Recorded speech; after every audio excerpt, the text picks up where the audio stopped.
Ibu Dr. Lucy, tim kerja Satgas Pendidikan dan Anti Korupsi Ibu Melanie Yuliastina, tim kerja Satgas PPK Ibu Yuliana, tim pengelola Komite Etik Ibu Dr. Nurmala Ahmar, dan tim perencanaan strategis Ibu Wiwit Irawati. Selain itu, ICMA juga memiliki struktur koordinator wilayah yang terdiri dari 14 wilayah, Bapak Ibu, karena anggota kita terdiri dari dosen-dosen dari seluruh PTN yang ada di Indonesia, Bapak Ibu ya. Jadi sangat luas sehingga kita butuh koordinator ya, struktur koordinator untuk setiap wilayah. Bagi Bapak Ibu yang memiliki pertanyaan lebih lanjut atau tertarik untuk bergabung dengan ICMA, Bapak Ibu dapat menghubungi saya pada nomor yang tertera atau dapat mengirimkan email ke icma.nasional@gmail.com. Sekian Bapak Ibu perkenalan dari kami. Untuk selanjutnya, semangat dan selamat mengikuti webinar hari ini. Saya kembalikan kepada MC Pak Gede. Baik, terima kasih Ibu Ayu sudah membacakan profil dari ICMA. Nah, bagi rekan-rekan yang belum bergabung dan ingin bergabung dengan ICMA, bisa menghubungi kontak yang sudah tertera tadi ya, Bapak Ibu. Baik, agenda selanjutnya adalah pembacaan doa yang akan dipandu oleh Bapak Dr. Eko Sudarmanto. Untuk Bapak, waktu saya persilahkan. Baik, terima kasih Pak Teguh atas waktunya. Bismillahirrahmanirrahim. Assalamualaikum warahmatullahi wabarakatuh. Bapak Ibu yang berbahagia, sebelum kita melanjutkan acara kita hari ini, mari kita berdoa sejenak menurut agama dan keyakinan masing-masing dan akan saya pandu dengan cara Islam. Recording in Bismillahirrahmanirrahim. progress. Ya Allah, Tuhan yang Maha Mengetahui, pada hari yang penuh berkah ini, kami berkumpul untuk menuntut ilmu dan menggali wawasan tentang strategi sukses publikasi bagi pemula. Kami mohon kepadamu, ya Allah, bukakanlah hati dan pikiran kami agar dapat memahami ilmu yang disampaikan. Jadikanlah ilmu ini sebagai ilmu yang bermanfaat yang dapat kami terapkan dalam aktivitas tridharma kami, serta bawa keberkahan bagi diri kami, masyarakat, dan bangsa. Ya Allah, Engkau yang Maha memberi petunjuk, bimbinglah kami agar senantiasa berada di jalan yang lurus. Bukanlah kami dari kesalahan dalam memahami ilmu, dan jadikanlah ilmu yang kami peroleh sebagai jalan untuk meningkatkan kualitas diri dan memberikan manfaat bagi orang lain. Ya Allah, berkahilah kegiatan ini, berkahilah para narasumber, pengurus ICMA, dan segenap panitia, serta seluruh peserta yang hadir. Mudahkanlah segala urusan kami. Berikanlah kesehatan dan kelancaran dalam setiap langkah kami dalam menuntut ilmu. Rabbana atina fid dunya hasanah wa fil akhirati hasanah wa qina adzabannar. Walhamdulillah rabbil alamin. Terima kasih. Assalamualaikum warahmatullahi wabarakatuh. Baik, terima kasih Bapak Dr. Eko. Agenda selanjutnya kita akan mendengarkan sambutan yang akan disampaikan oleh Bapak Raffles Ginting SEMAK selaku Ketua Ikatan Cendekiawan Muda Akuntansi atau ICMA yang pada hari ini diwakili oleh Bapak Riki Yunisar selaku Sekretaris Eksekutif. Untuk waktu saya persilahkan Bapak. Terima kasih Pak Gede. Apakah suara saya jelas Pak Gede? Terdengar jelas Pak. Baik, terima kasih. Assalamualaikum warahmatullahi wabarakatuh. Selamat siang, salam sejahtera bagi kita semua. Om Swastiastu, Namo Buddhaya, salam kebajikan. Yang terhormat Bapak Raffles Ginting selaku Ketua Umum ICMA, yang terhormat Bapak Dr. Nicholas Renaldo dan panitia penyelenggara kegiatan, Bapak Ibu dosen dan mahasiswa selaku peserta yang saya hormati. Puji syukur kita panjatkan kehadirat Tuhan Yang Maha Esa karena dengan rahmatnya kita semua dapat berkumpul dalam acara webinar strategi sukses publikasi bagi pemula yang diselenggarakan oleh Ikatan Cendekiawan Muda Akuntansi pada Sabtu 22 Maret 2025 hari ini. Perkenalkan, saya Riki Yunisar Setiawan selaku Sekretaris Eksekutif ICMA. Saya merasa terhormat dalam kesempatan yang luar biasa ini. Webinar kali ini kami adakan untuk memberikan wawasan yang bermanfaat dan mendalam tentang bagaimana meraih kesuksesan dalam publikasi, khususnya bagi para pemula yang ingin memulai perjalanan di dunia akademisi ini. Topik ini sangat relevan mengingat pentingnya publikasi yang efektif dan dalam membangun reputasi dan memperluas pengaruh di dunia profesional sebagai dosen dan peneliti.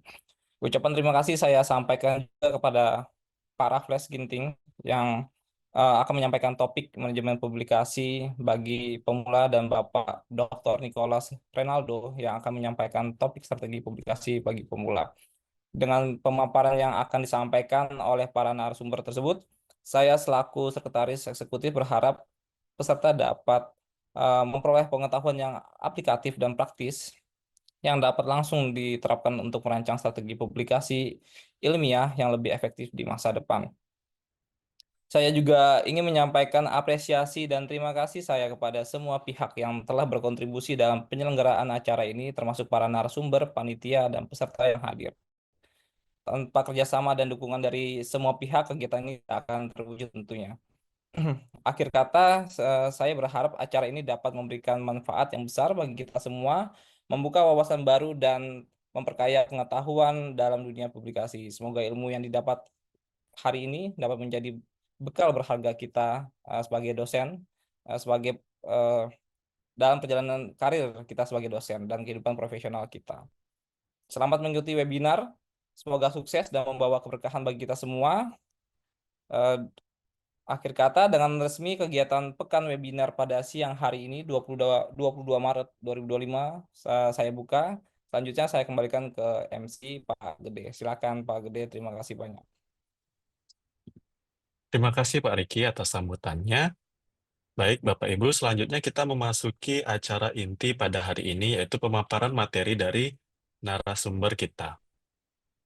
Nah, Bapak Ibu, izinkan saya memaparkan teknis webinar kita pada siang hari ini, di mana webinar kita pada siang hari ini akan dibagi menjadi dua sesi, yaitu sesi pertama akan diisi oleh Bapak Dr. Nicholas Renaldo, lalu di sesi kedua akan diisi oleh Bapak Raffles Ginting SEMAK.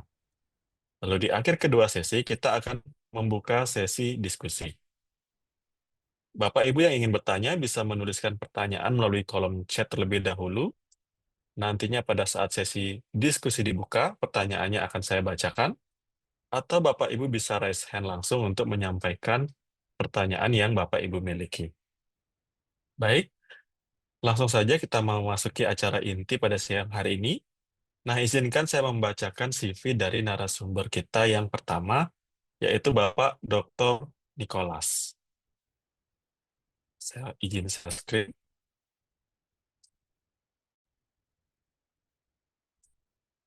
Nah, berikut adalah CV dari narasumber kita yang pertama, yaitu Bapak Nicholas Renaldo, lahir di Pekanbaru 9 Agustus 1995.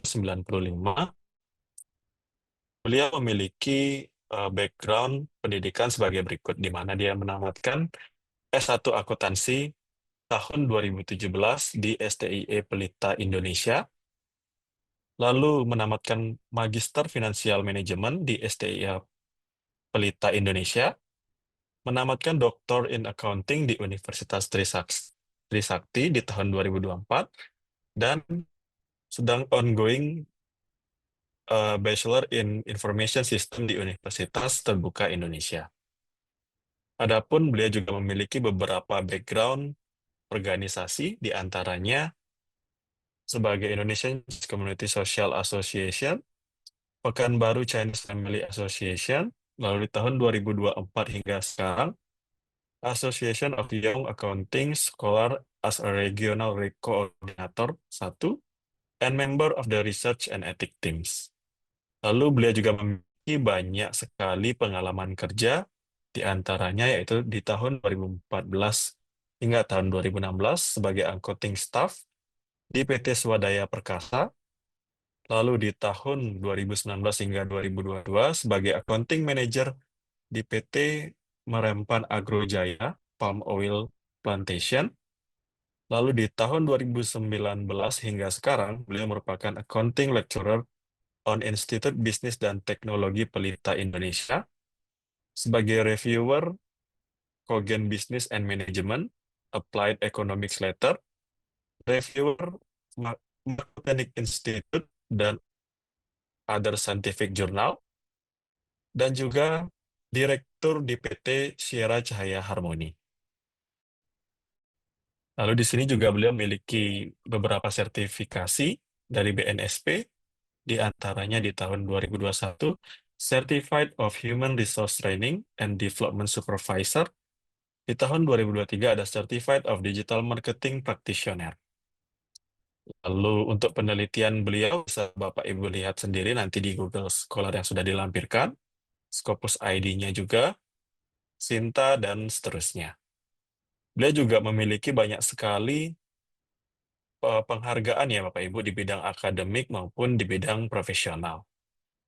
Baik, untuk mengefisienkan waktu, Bapak Nicholas Renaldo, waktu saya persilahkan. Selamat siang. Apakah suara saya terdengar jelas? Selamat siang Pak, suaranya terdengar jelas Pak. Ya. Ini udah langsung mulai ya. Sampai jam berapa Pak izin? Untuk sesi 1, 30 menit Pak. Termasuk tanya jawab ya Pak?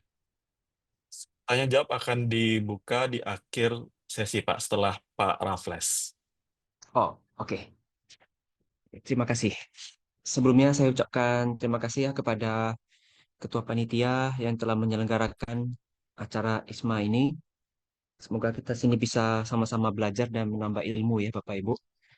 Saya izin untuk share screen.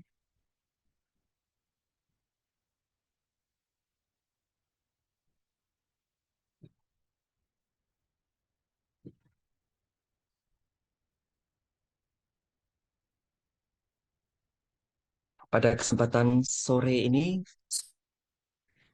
kami akan membawakan materi strategi sukses publikasi bagi pemula. Mungkin nanti ini dengan narasumber kedua, Pak Raffles bisa saling melengkapi ya. Ini ada profil yang tadi sudah dibacakan oleh MC.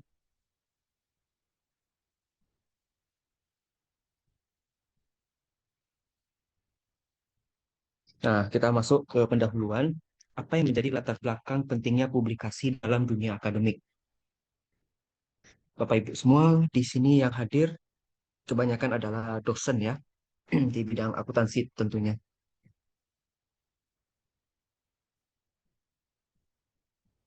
Nah, kita di sini melakukan publikasi ilmiah, merupakan indikator utama dalam dunia akademik, terutama bagi dosen, peneliti, dan mahasiswa. Publikasi itu tidak hanya berfungsi sebagai sarana penyebaran ilmu pengetahuan, tapi juga sebagai tolak ukur kontribusi akademik seseorang. Di era digital, akses terhadap publikasi semakin mudah, sehingga persaingan untuk menghasilkan karya ilmiah yang berkualitas semakin tinggi. Alasannya, kita harus meningkatkan kredibilitas akademik, menunjukkan kemampuan akademik dan keahlian seseorang di bidang tertentu. Bapak Ibu, misalnya fokus di bidang audit, silakan Bapak Ibu menulis terus tentang audit. Mau dibuat multidisiplin dengan bidang lain seperti audit digital, audit forensik, audit sistem informasi, silakan. Suatu saat nanti orang-orang akan melihat bahwa Bapak Ibu ini adalah seorang pakar di bidang audit.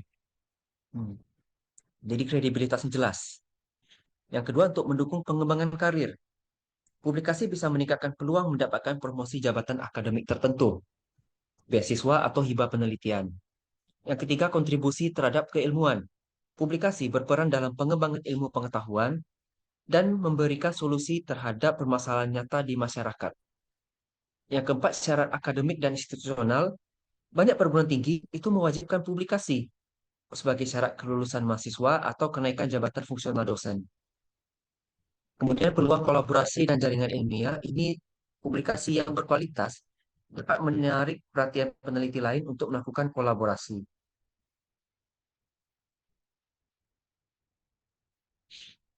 Nah, manfaat publikasinya itu baik secara kredibilitas akademik, karir, dan kontribusi keilmuan ya. Yang pertama bagi individu dulu, itu meningkatkan reputasi dan profesionalisme di bidang akademik, memperluas jejaring akademik melalui kolaborasi dengan peneliti lain, menjadi referensi dalam pengambilan kebijakan berbasis penelitian, dan meningkatkan peluang memperoleh pendanaan riset dan hibah.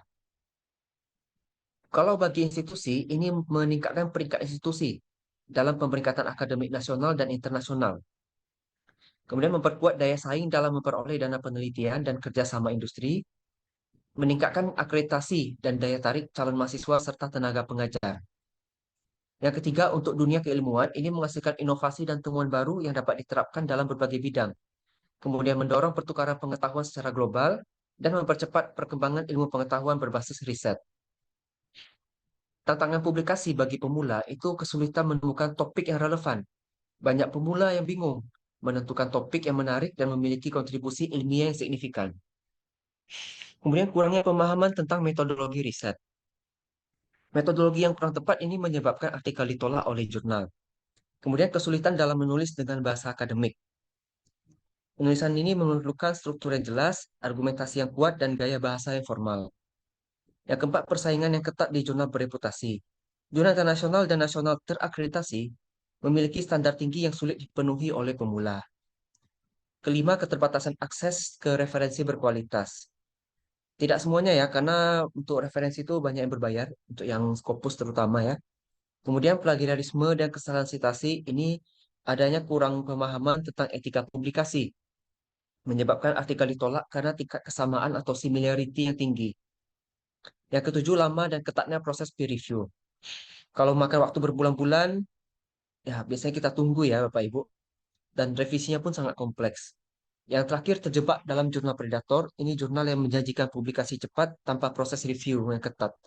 Ini bisa merusak reputasi akademik juga. Meskipun terkadang kita sudah berusaha untuk publikasi, kita sudah jujur, tapi rupanya jurnal predator kan kita tidak tahu ya Bapak Ibu. Ini jadi permasalahan juga di bidang akademik.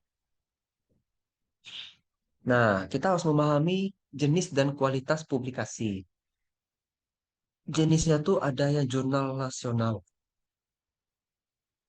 Kita bicara dalam konteks negara Indonesia melalui Sinta. Semua yang terdata di Sinta berarti terakreditasi, Sinta 1 sampai Sinta 6. Kemudian ada jurnal internasional yang terkenal itu biasanya Scopus, WOS, DOAJ, dan yang lainnya. Berikutnya proceeding konferensi, ini bisa nasional, bisa internasional. Ini kan biasanya dalam seminar atau konferensi akademik. Yang keempat adalah buku akademik. Ini buku karya ilmiah, membahas suatu topik secara komprehensif.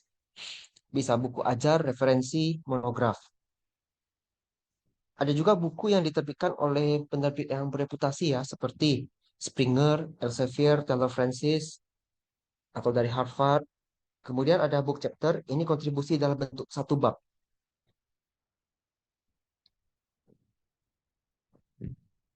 Berikutnya klasifikasi jurnal.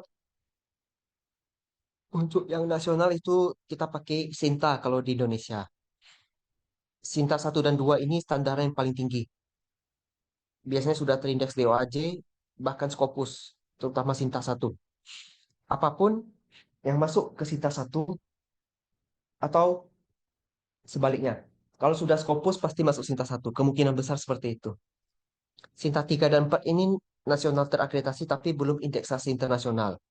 Sebagian sudah internasional. Biasanya yang sudah Sinta 3 dan Sinta 4, ketika mengajukan reakreditasi itu kemungkinan bisa naik ke Sinta 2.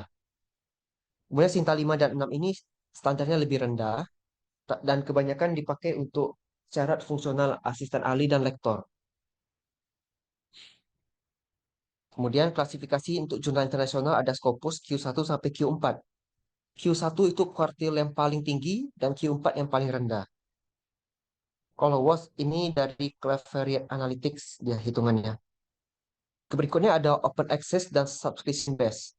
Open access ini artikel dapat diakses secara gratis oleh semua pembaca. Biasanya membutuhkan biaya publikasi. Kalau subscription based, artikel hanya bisa diakses oleh pembaca yang berlangganan atau melalui institusi akademik. Berikutnya pemilihan jurnal yang tepat. Pertama kita melihat kesesuaian skop dan fokusnya. Pastikan jurnalnya sesuai topik. Periksa MN Scope sebelum diterbitkan ke jurnal yang kita tuju ya. Berikutnya indeksasi dan reputasi. Pilih jurnal yang terindeks Scopus, WOS, atau Sinta, itu lebih aman. hindari jurnal predator. Yang ketiga, impact factor dan kuartil. Perhatikan korpusnya Q1 sampai Q4 atau Sinta 1 sampai Sinta 6. Kemudian lihat impact factornya atau SGR-nya. Yang keempat, pedoman penulisan. Ini ikuti template-nya. Gaya kutipan juga diikuti. Yang kelima, proses review dan waktu publikasi. Biasanya kalau peer review ketat, kualitasnya lebih bagus. Periksa estimasi waktu review juga. Yang keenam, biaya publikasi. Ini kalau open access biasanya minta lebih tinggi kecuali ada sponsor.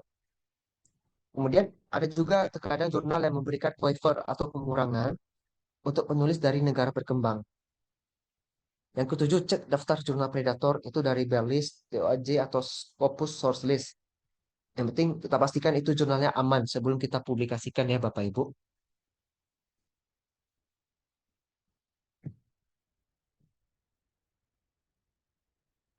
Berikutnya langkah-langkah menulis artikel ilmiah yang berkualitas. Topiknya tuh pertama harus relevan dengan bidang keilmuan dan tren penelitian terkini. Yang kedua itu memiliki inovasi dan kebaruan ilmiah. Yang ketiga tujuannya jelas dan spesifik. Yang keempat pakai SMART framework. SMART ini untuk memperjelas fokus penelitian. SMART itu akronim ya. Strategic, measurable, atau apa itu? Dia ada 5. Bentar, saya cek dulu.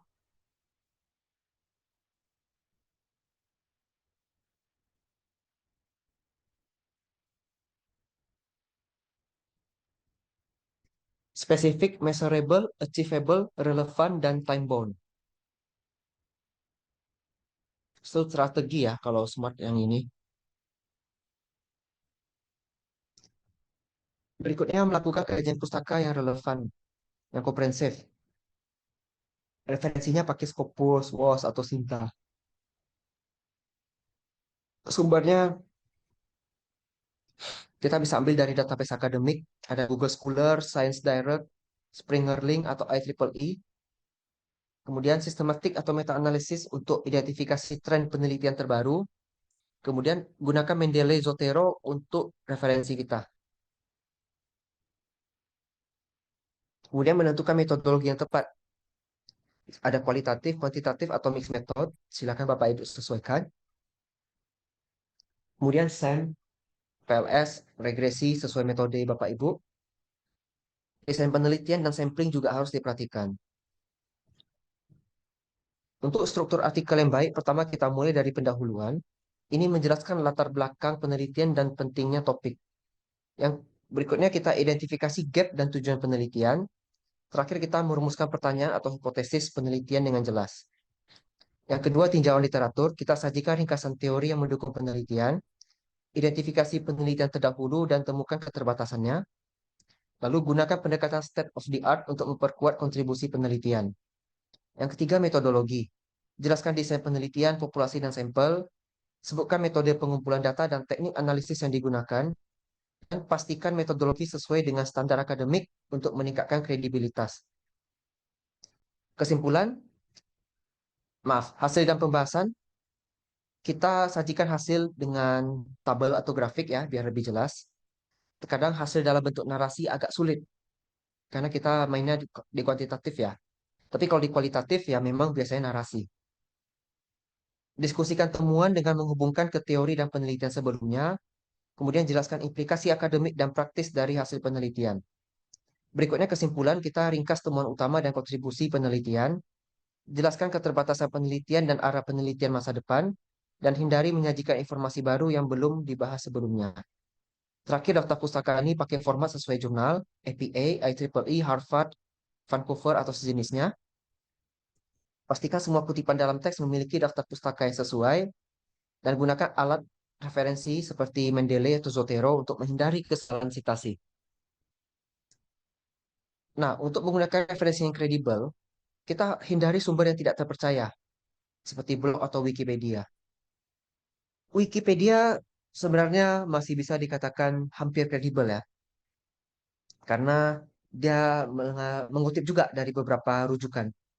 Tapi ya sebaiknya dihindari. Wikipedia dipakai kalau diperlukan saja. Kemudian gunakan artikel dari jurnal bereputasi, Scopus, WOS, atau Sinta 12. Yang ketiga, manfaatkan Google Scholar, ResearchGate, atau academic database lainnya. Kemudian referensinya pakai Mendeley, Zotero, EndNote, atau aplikasi referensi lainnya. Kemudian untuk menghindari plagiarisme, Bapak Ibu bisa menggunakan software seperti Turnitin, Authenticate, atau PlexScan.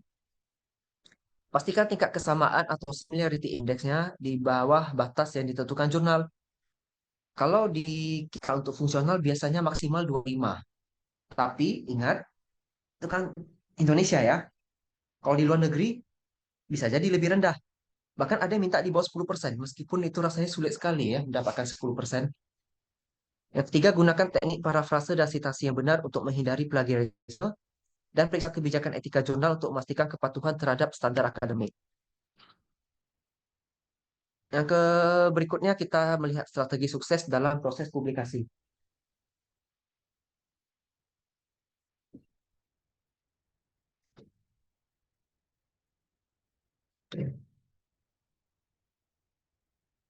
Kita memilih jurnal yang sesuai dengan bidang keilmuan.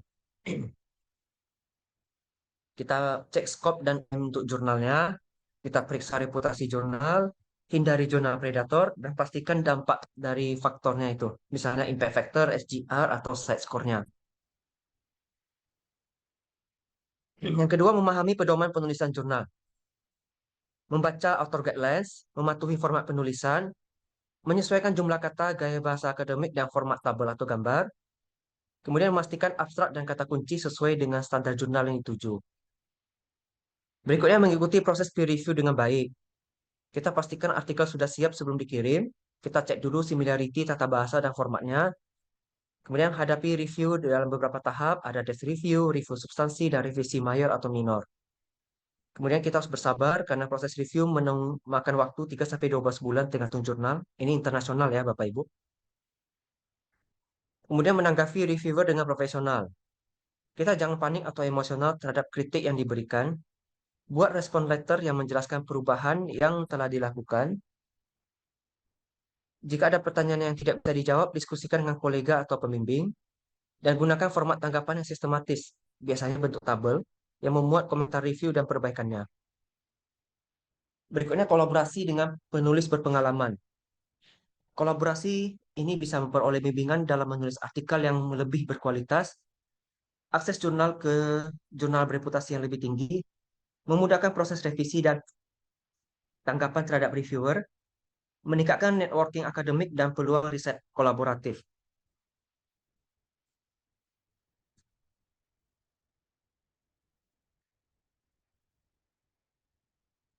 Berikutnya teknik dan tools untuk mempermudah publikasi.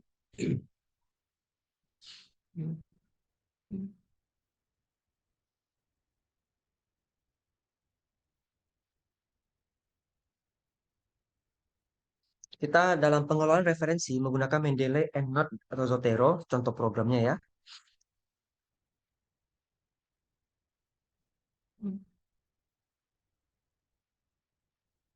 Kemudian software statistik, ada SPSS, ini untuk analisis deskriptif, regresi, dan uji hipotesis dasar. AMOS untuk analisis struktural equation modeling, untuk menguji hubungan antar variabel. PLS ini untuk partial least square, untuk SEM juga, tapi yang non-parametrik. Lebih fleksibel untuk data dengan sampel kecil. Stata untuk analisis ekonometrika, regresi panel, dan uji kausalitas.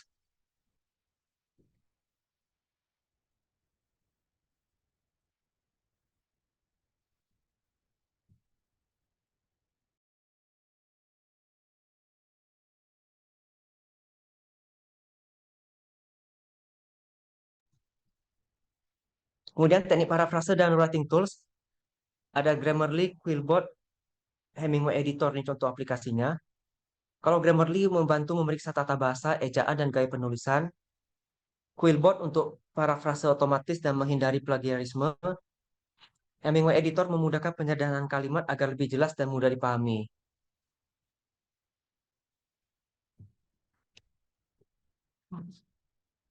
Menghindari jurnal predator dan etika publikasi. Pertama, ciri-ciri dari jurnal predator bisa Bapak Ibu lihat ya. Di sini proses reviewnya cepat, tidak ada sama sekali kadang.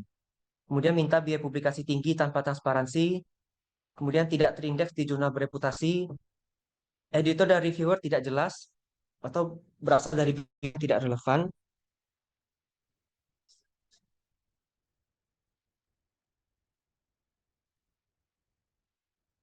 kemudian memiliki situs web dengan tampilan amatir,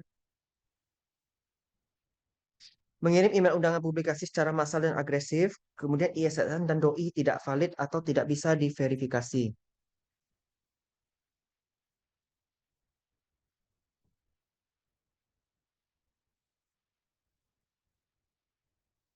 Cara untuk hindari jurnal predator ini, kita cek jurnalnya di Berlitz atau di Sebels, kemudian lihat editorial board, dan cek apakah anggotanya benar-benar akademisi aktif. Kemudian periksa jurnalnya punya doi dari Crossref dan ISSN-nya harus terdaftar. Nah, di sini kemudian kita melihat kode etik publikasi ilmiah. Kalau kita sebagai penulis, kita harus menjunjung kejujuran ilmiah, tidak memalsukan atau manipulasi data. Kemudian menghindari plagiarisme dan self-plagiarisme, tidak melakukan duplikasi publikasi, tidak memberikan kredit yang sesuai kepada semua kontributor penelitian. Bagi editor itu menjaga objektivitas dalam proses review, menghindari konflik kepentingan dengan penulis atau reviewer, tidak menerima artikel berdasarkan pembayaran tanpa proses ilmiah yang layak. Kalau bagi reviewer, ini reviewnya harus secara anonim dan profesional, memberikan umpan balik yang konstruktif dan tidak bias, tidak menyalahgunakan hasil penelitian yang sedang direview.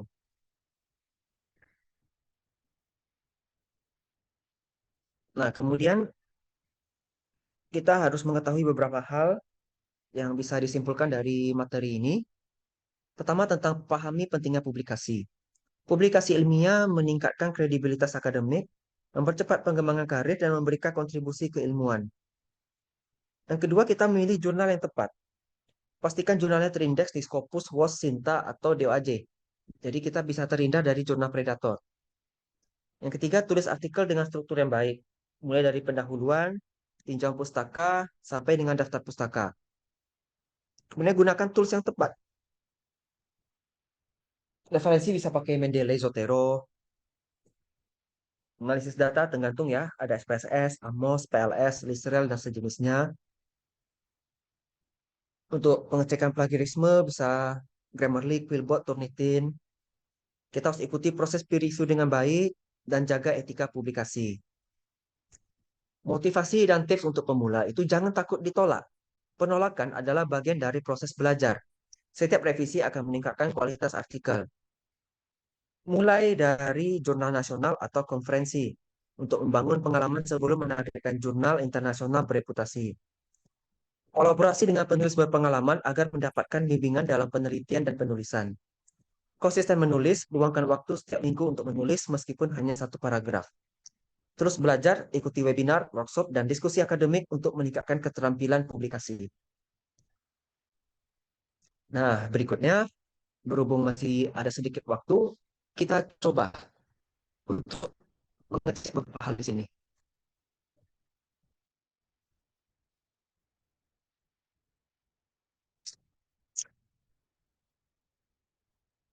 Kita akan mengecek jurnal-jurnal yang terindeks Scopus, DOAJ, Sinta, dan WOS.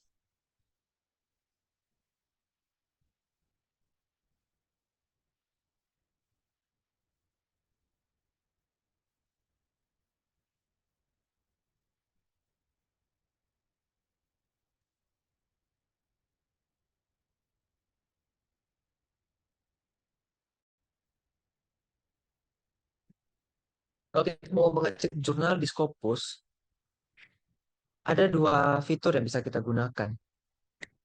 Dua link ya, maksudnya. Link scopus.com dan link schema.go.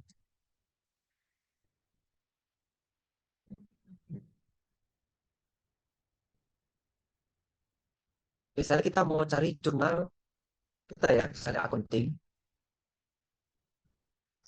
bisa kita ketik dari judul seperti ini. Muncullah banyak jurnal accounting yang tidak fokus. Misalnya kita ketik ini, audit ini nih. Dipegang oleh American Accounting Association. Nah, ini sangat berprestasi nih. Triple A ya. Sini kita bisa melihat informasi kuartalnya.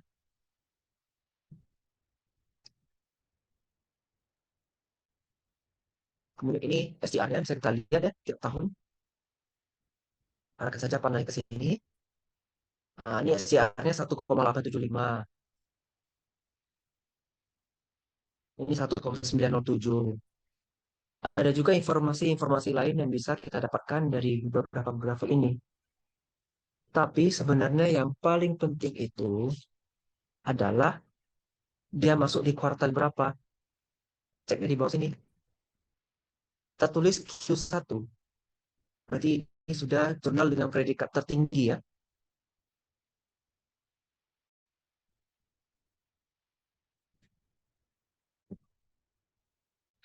Nah, kita juga bisa melihat di Scopus yang bagian sini.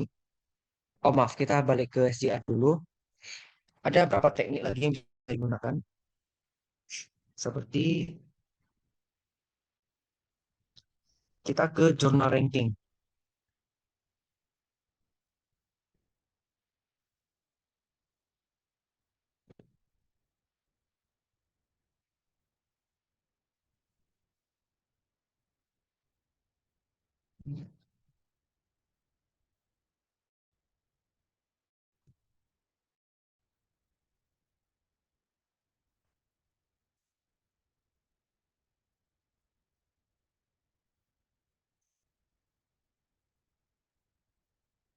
Nah, di sini bisa melihat kategorinya ya. Kita klik sampai area, misalnya kita di accounting ya. Berarti business management and accounting.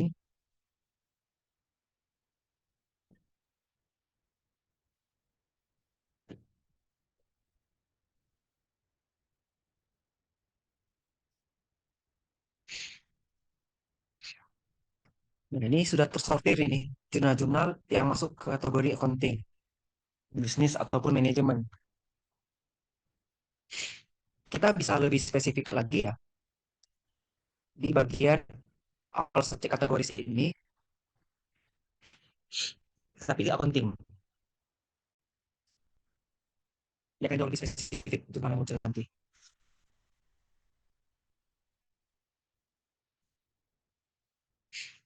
Nah, inilah peringkatnya Q1. Saya biasanya suka dari bawah. Karena mau Q1 itu pasti butuh lama sekali untuk proses penerbitannya. Jadi yang lebih cepat itu cenderung Q4. Tapi Q4 ini pun harus kita perhatikan ya. Karena ini kan jurnal-jurnal yang boleh dikatakan baru bergabung di indeksasi Scopus. Nah, kita bisa ngeceknya ke sintatik ke Q3 saja, itu lebih cocok. Nah, ini kalau dari skema tuh, kalau dari Scopus Bapak Ibu bisa juga lakukan di sini. Kita klik sources,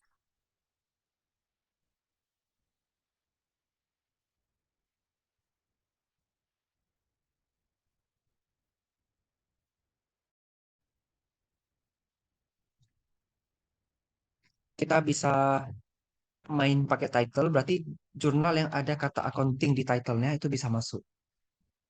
Find sources.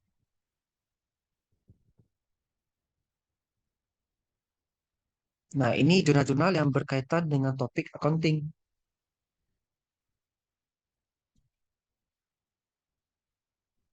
Kalau kita mau fokus, misalnya di Q3 nih, berarti di sebelah kiri kita centang third quartilnya.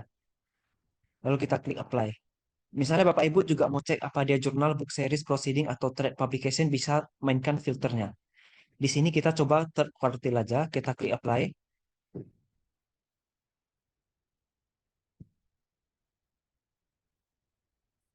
Inilah jurnal-jurnal accounting yang terindeks Q3. Oke, selanjutnya, kalau di Sinta, Bapak Ibu saya rasa sudah paham ya, karena memang sering kita otak-atik Sinta kalau seorang dosen. Berikutnya di DOAJ, ini lebih sederhana. Langsung saja kita ketik accounting, kita search.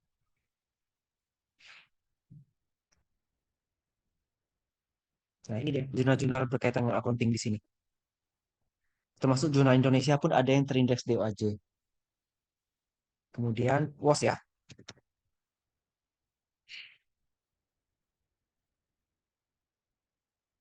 Ini dia.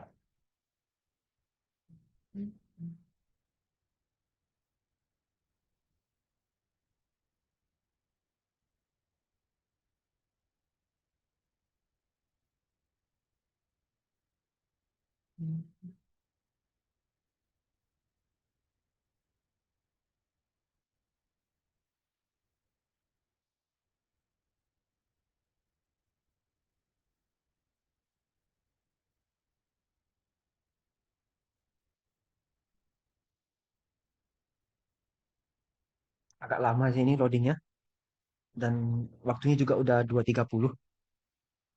Intinya kalau untuk WOS sama seperti Scopus dan DOAJ nanti kita tinggal ketik aja kita mau bidangnya apa, kita enter.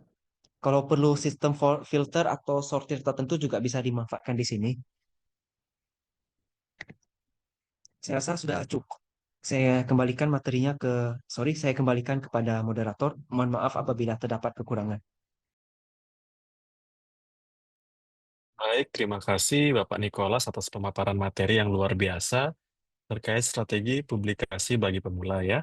Jadi kita sudah dengarkan sendiri dari Bapak Nikola terkait cara mencari jurnal yang bagus itu bagaimana, yang predator itu bagaimana ciri-cirinya, dan tools-tools yang dipakai untuk menilai jurnal itu bagus atau tidak. Seperti itu ya, Bapak ya.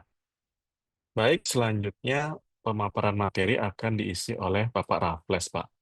Tapi karena Bapak Rafflesnya di sini belum join karena ada sedikit kendala ya, Bapak. Mungkin kita buka sesi tanya jawab dulu ya, Pak ya. Iya, silakan. Ya, baik, Bapak Ibu. Jika ada pertanyaan, silahkan ditulis di kolom chat atau bisa raise hand langsung untuk menyampaikan pertanyaannya.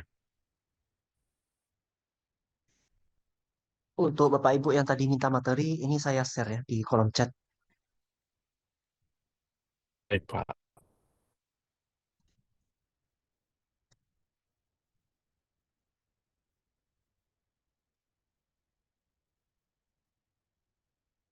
Dan juga Bapak Ibu saya ingin mengingatkan bagi Bapak Ibu peserta webinar hari ini diharapkan untuk juga mengisi link presensi yang sudah di-share oleh Pak Tri Joko Sulistianto di kolom chat.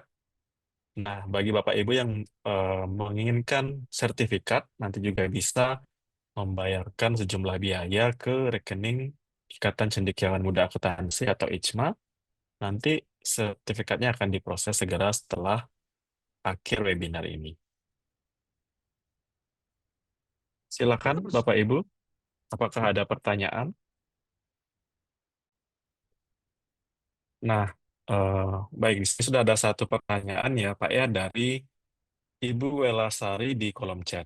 Izin Pak Dr. Nicholas untuk mengecek jurnal Predator, apakah bisa diulangi? Ya, Ya,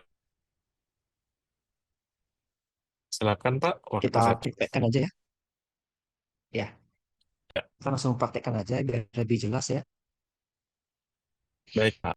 Nah, kita pakai Berlist. Ini seorang pustakawan sebenarnya. Dia mengecek ini jurnal nih kok rasanya ada yang tidak benar ya. Dia tuliskanlah daftar-daftar jurnal yang rasanya predator. Yang ciri-cirinya minta biaya tinggi, minta previewnya ada, bisa terbit dengan cepat. Saya aneh ya. Misalnya di bagian standalone journals, kita ketik nama jurnal yang kita inginkan. Kalau tidak ada namanya di sini berarti aman. Kalau ada namanya di sini berarti tidak aman. Nah, itu cara mengeceknya ya. Misalnya saya ketik accounting di sini. Muncul ya, ada dua jurnal yang terdaftar di sini. Berarti kedua jurnal ini predator. Dan ini diupdate per 7 Februari 2025. Kalau yang ini per 9 Januari 2017. Dia memasukkan juga jurnal yang tidak ada di Berlist, tetapi mungkin predator. Inilah dua jurnal yang diangkat predator. Padahal bisa dibilang iya, bisa juga dibilang tidak. Jadi masih ragu-ragu dua jurnal ini. Tapi untuk jaga-jaga sebaiknya jangan terbit di jurnal ini. Sebelumnya ini tidak ada maksud untuk menjadikan jurnal ya. Ini hanya menggunakan tools yang memang digunakan oleh orang-orang kebanyakan. Intinya kalau nama jurnalnya ada di sini, jangan terbit di sini. Ini untuk standalone journals. Ini untuk publisher. Bisa juga kita cek di sini. Ini publisher nakal kalau kita sebut. Nah, ini dia. Kalau kita ketik seperti ini, muncul namanya Growing Science Publishing Company. Tapi ada catatan, jurnal ini ada di DOAJ namanya. Kalau ada di DOAJ harusnya tidak predator. Makanya ini hanya memberikan rekomendasi. Keputusan tetap di tangan Bapak Ibu untuk publikasinya. Satu lagi, di bagian other, kita bisa klik hijack journals. Ini ada jurnal, namanya sama, tapi isinya beda. Contoh, ini. Namanya sama-sama persis lagi, pakai bahasa Latin. Option. Di kiri yang predator, di kanan yang asli kan? Dia sebutnya yang di kiri hijack atau predator, yang sebelah kanan yang asli. Agrosciensia. Kita coba klik. Biasanya yang sudah predator tuh nggak bisa lagi diakses. Beberapa masih bisa, beberapa udah nggak bisa. Nah, ini yang hijack ya. Sekarang kita buka agrosciensia yang otentik. Ini yang otentik ya. Yang otentik malah sudah hilang. Berarti yang otentik kalah ini. Kalah saing dengan yang hijack. Malah yang hijacknya lebih terkenal. Kadang-kala bisa terjadi seperti itu ya Bapak Ibu. Makanya harus hati-hati. Sebaiknya, meskipun ada jurnal autentiknya, kalau ada seperti ini kasusnya lebih baik kita hindari saja Bapak Ibu. Kita cari aman. Karena Bapak Ibu kan tujuannya untuk kenaikan fungsional juga ya. Hindari aja. Nah, tadi kita sudah buka WOS cuma agak lama ya. Nah, di sini kalau WOS itu pasti aman. Misalnya nih, kita ketik bidang ilmu kita accounting. Kita klik search journals.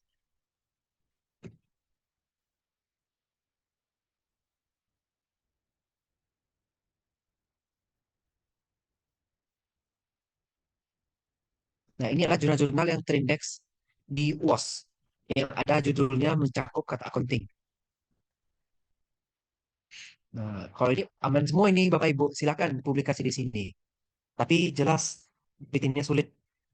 Sama seperti di Scopus juga ya, agak sulit. Yang ini ya, ini juga lumayan sulit ini, berat-berat semua ya. Video aja juga lumayan berat. Kurang lebih seperti itu ya, untuk menjawab pertanyaan yang tadi. Baik, terima kasih Bapak atas penjelasannya. Mungkin dari teman-teman ada yang ingin bertanya lagi, silahkan. Kalau tidak, mungkin dari saya sendiri, Bapak. Kebetulan saya juga dosen pemula, saya ada pertanyaan, Pak, terkait strategi untuk sukses publikasi ini, terutama di Scopus, Pak. Ya, Jadi, silakan Pak. baik, Pak. Jadi, pertanyaan saya, apakah ada topik-topik tertentu ya, Pak, ya, yang menjadi tren itu turut menyumbang kontribusi terhadap diterimanya atau tidak diterimanya suatu jurnal, Pak, di Scopus. Nah, bagaimana jika kita memiliki judul tapi itu tidak topik yang sedang tren, Pak? Apakah masih memungkinkan untuk diterima atau tidak, Pak? Mohon Ya, tanggapannya, Pak. Terima kasih. ya. Pertanyaannya memang yang seperti ini sering banyak ditanyakan ya. Karena kita kalau mau nulis yang lagi tren, kita butuh waktu lebih. Kita harus cari bahan yang baru juga. Tapi kalau kita menulis yang memang sudah biasa, kita lebih cepat. Tapi mau terbit di mana? Nah, itu yang jadi pertanyaan. Nah, kalau kita mau cari tren, publikasi sesuai tren, kita bisa lihat nanti dari di Q1. Ini contoh-contoh jurnal yang terdata Q1 sudah saya pakai ya filternya. Kita bisa ke jurnal ini salah satunya dulu.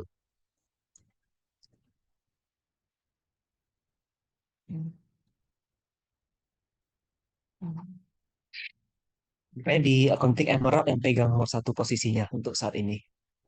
Saya sering juga di Emerald untuk cari artikel. Nah, di sini Ada nih topik accounting terkini tentang sustainability, innovation, value creation, dan decision making. Ini bagus. Berarti topik terkini di bidang accounting adalah ini ya, Bapak Ibu. Kemudian bisa juga kita lihat di sini. Kita lihat aja terbitan terbaru dari jurnal yang terkait ini. Environmental provisions, sustainability, circular economy, dan seterusnya. Ini adalah topik terkini, jadi kalau mau publikasi bisa ke sini. Itu kalau kita mau yang paling bagus ya. Tapi kalau kita sudah terlanjur menulis penelitian yang umum, dan kita mau tetap juga publis di Scopus, sejujurnya agak sulit, tapi kita bisa ke Q3 yang kuartilnya agak rendah. Q3 itu kan masih ada tuh SJR yang tinggi, SJR rendah. Kita mainkan di SJR Q3-nya yang rendah punya. Itu masih ada peluang untuk bisa terbit Scopus. Seperti saya dulu waktu kuliah S3, wajib publikasi, saya topiknya biasa sih tentang gender diversity terhadap firm value.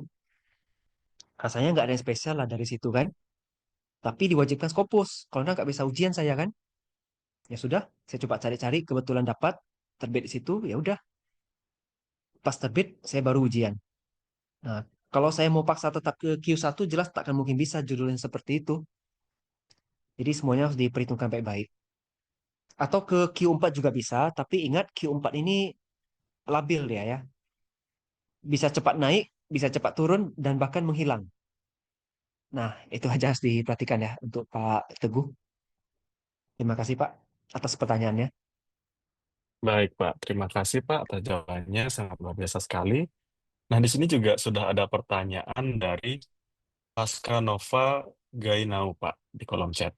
Selamat sore, Pak Nicole. Terkait self-plagiarism, jika hasil penelitian kami sebelumnya mendukung ide penelitian selanjutnya, sehingga kami kutip dalam artikel kami, apakah itu dikategorikan self-plagiarism? Mohon arahannya, Pak. Baik, Pak, Ya, terima silakan. kasih. Terima kasih Ibu Pascanova atas pertanyaannya. Ibu Pascanova, kalau kita mengutip penelitian kita yang sebelumnya, itu tidak masalah. Asalkan jangan banyak-banyak. Contohnya, saya pernah punya Scopus tentang water management accounting, dan saya ingin menulis lagi tentang water accounting atau blue economy. Tidak apa-apa, saya kutip dari situ. Karena kan memang rujukannya dari sana. Tapi jangan pula hampir semuanya jurnalnya dari saya. Itu jadi nggak baik. Kita gabungkanlah dengan referensi lain. Suatu saat artikel yang kita terbitkan itu akan ketinggalan zaman. Jadi jangan kecewa. Memang akan ada masanya. Mungkin di tahun ini penelitian kita ini memang yang paling unggulan. Tahun depan belum tentu lagi. Maka itu kita harus berkembang terus, kita publikasi terus. Tidak apa-apa kita kutip dari penelitian kita yang sebelumnya, tapi kita tetap gabungkan dengan referensi yang terbaru di 2025 ini.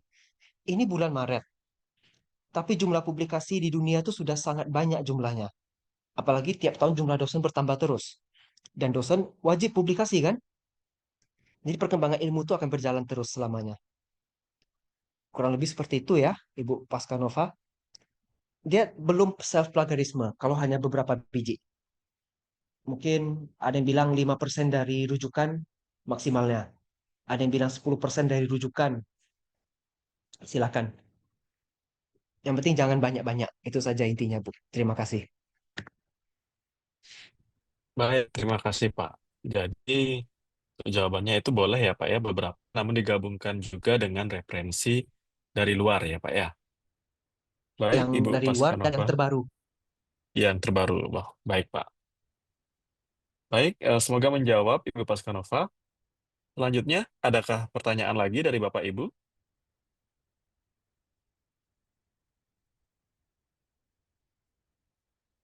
Bagi Bapak Ibu yang masih punya pertanyaan, bisa menulis di kolom chat atau raise hand.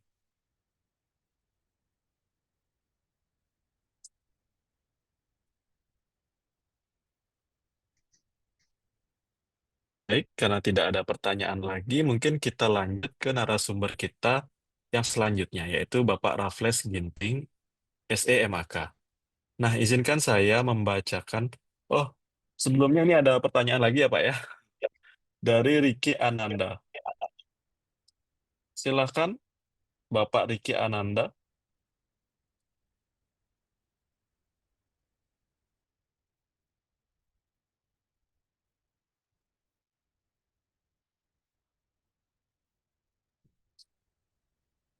Pak Riki bisa raise hand untuk menyampaikan pertanyaannya langsung atau mengetikkan pertanyaannya di kolom chat, Bapak.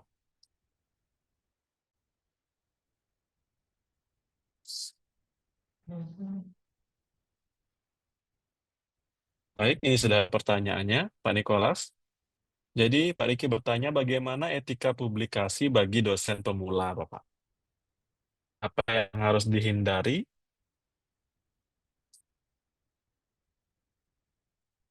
Nah, termasuk etika penggunaan ChatGPT, Bapak. Oke, apa itu aja pertanyaannya? Oh, Ya, termasuk dalam pembuatan latar belakang dan sebagainya. Baik, Pak, mungkin bisa dijawab langsung. ya. Kalau pakai ChatGPT, ya sebenarnya kalau full AI jangan ya. Tetap ada dari kita juga yang memberikan pendapat. Mencari topik, menulis fenomena, tidak apa-apa, dibantu. Kita perbaiki lagi kalimatnya, supaya nggak kena AI detektor. Kalau etika publikasi bagi dosen pemula, ya pada umumnya kan sama ya semuanya. Jangan self plagiarisme, jangan mengcopy jurnal orang, jangan ambil persis semua variabel orang, itu jangan. Kalau etika ChatGPT ya silakan dipakai, tapi dimodifikasi. Saya rasa kalau untuk etika publikasi pada umumnya seperti itu ya, untuk Pak Riki Ananda. Kemudian kalau dalam mengumpulkan data primer, itu etikanya adalah bahwa orang yang kita jadikan sebagai responden atau sampel, itu bersedia datanya digunakan untuk keperluan publikasi atau penelitian ilmiah. Iya, seperti itu. Mohon maaf apabila ada kekurangan dalam jawabannya. Baik, terima kasih Pak Nikolas atas jawabannya. Semoga dapat menjawab ya Pak Riki ya. Selanjutnya di sini ada juga yang bertanya Pak dari Lela Awalia. Antara Skimago dan Scopus, kadang update kuartilnya enggak sama. Itu yang jadi pegangan yang mana? Di Skimago atau Scopusnya Pak? Ya, terima kasih Bu Lela atas pertanyaannya. Kalau mau yang paling update itu ya langsung di website Scopus. Kita bisa lihat di sini ya. Saya coba share screen sekali lagi.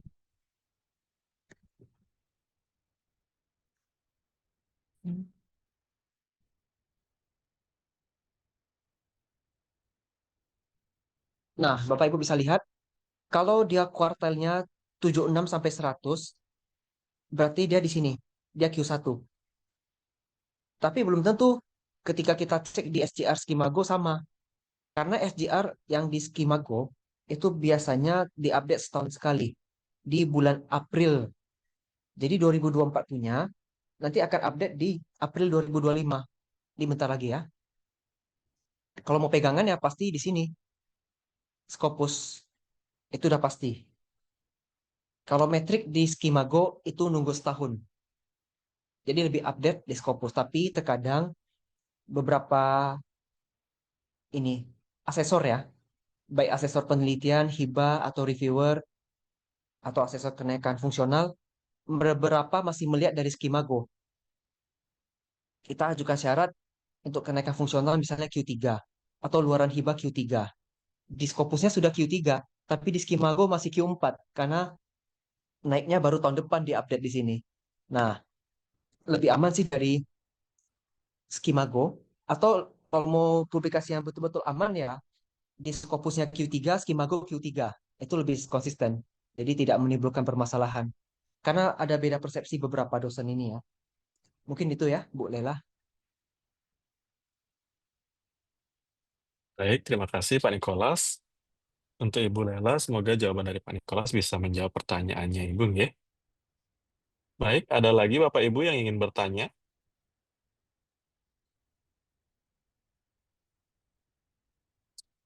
Baik, karena sudah waktunya sudah menunjukkan ya Bapak Ibu ya. Kita lanjut ke narasumber kita yang kedua. Nah, izinkan saya meng-share CV dari narasumber kita selanjutnya.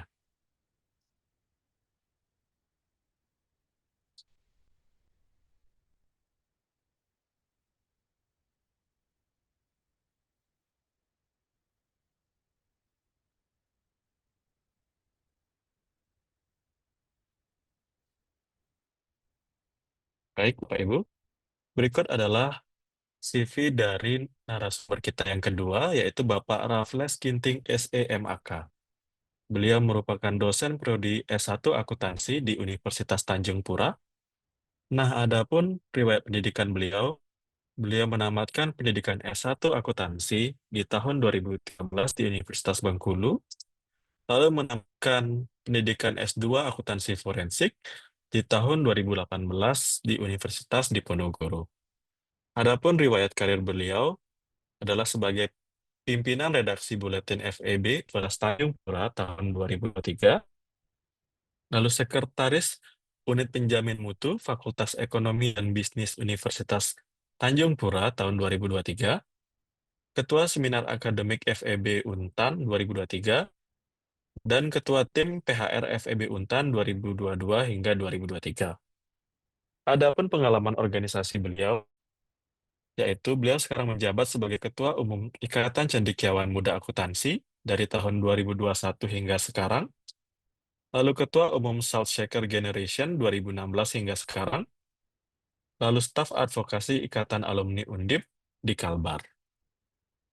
Lalu beliau juga memiliki pengalaman sebagai editor dan reviewer, di antaranya adalah editor Jakve Untan, yaitu Sinta 5, reviewer Jak Sinta 5, reviewer Juma Sinta 3, reviewer Jabi Sinta 3, dan reviewer Journal Disclosure, Journal of Accounting and Finance, IAIN Curug.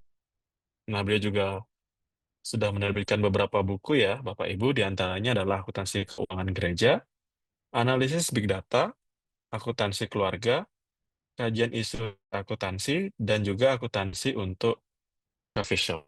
Jadi luar biasa sekali ya, Bapak Ibu. Mari kita sapa narasumber kita yang kedua. Selamat sore, Bapak Raffles Ginting. Ya, selamat sore Pak Gede. Ya, bagaimana kabarnya, Pak? Sehat? Sehat. Ya, baik, Pak. Untuk mengefisienkan waktu, saya persilahkan, Bapak.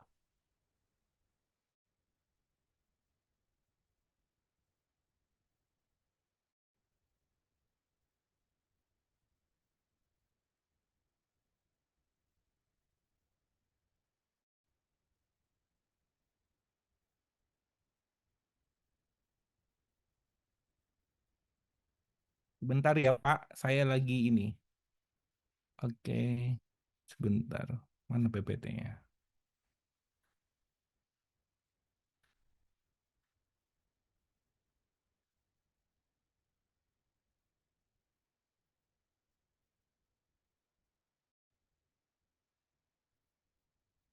Ya, apakah sudah terlihat Pak Gede? Sudah terlihat, Pak. Ya, selamat pagi, selamat siang Bapak Ibu semua ya. Menjelang sore ya, menjelang berbuka puasa ini. Udah setengah 3, udah jam 3 ya. Kalau di Bali mungkin udah jam 4.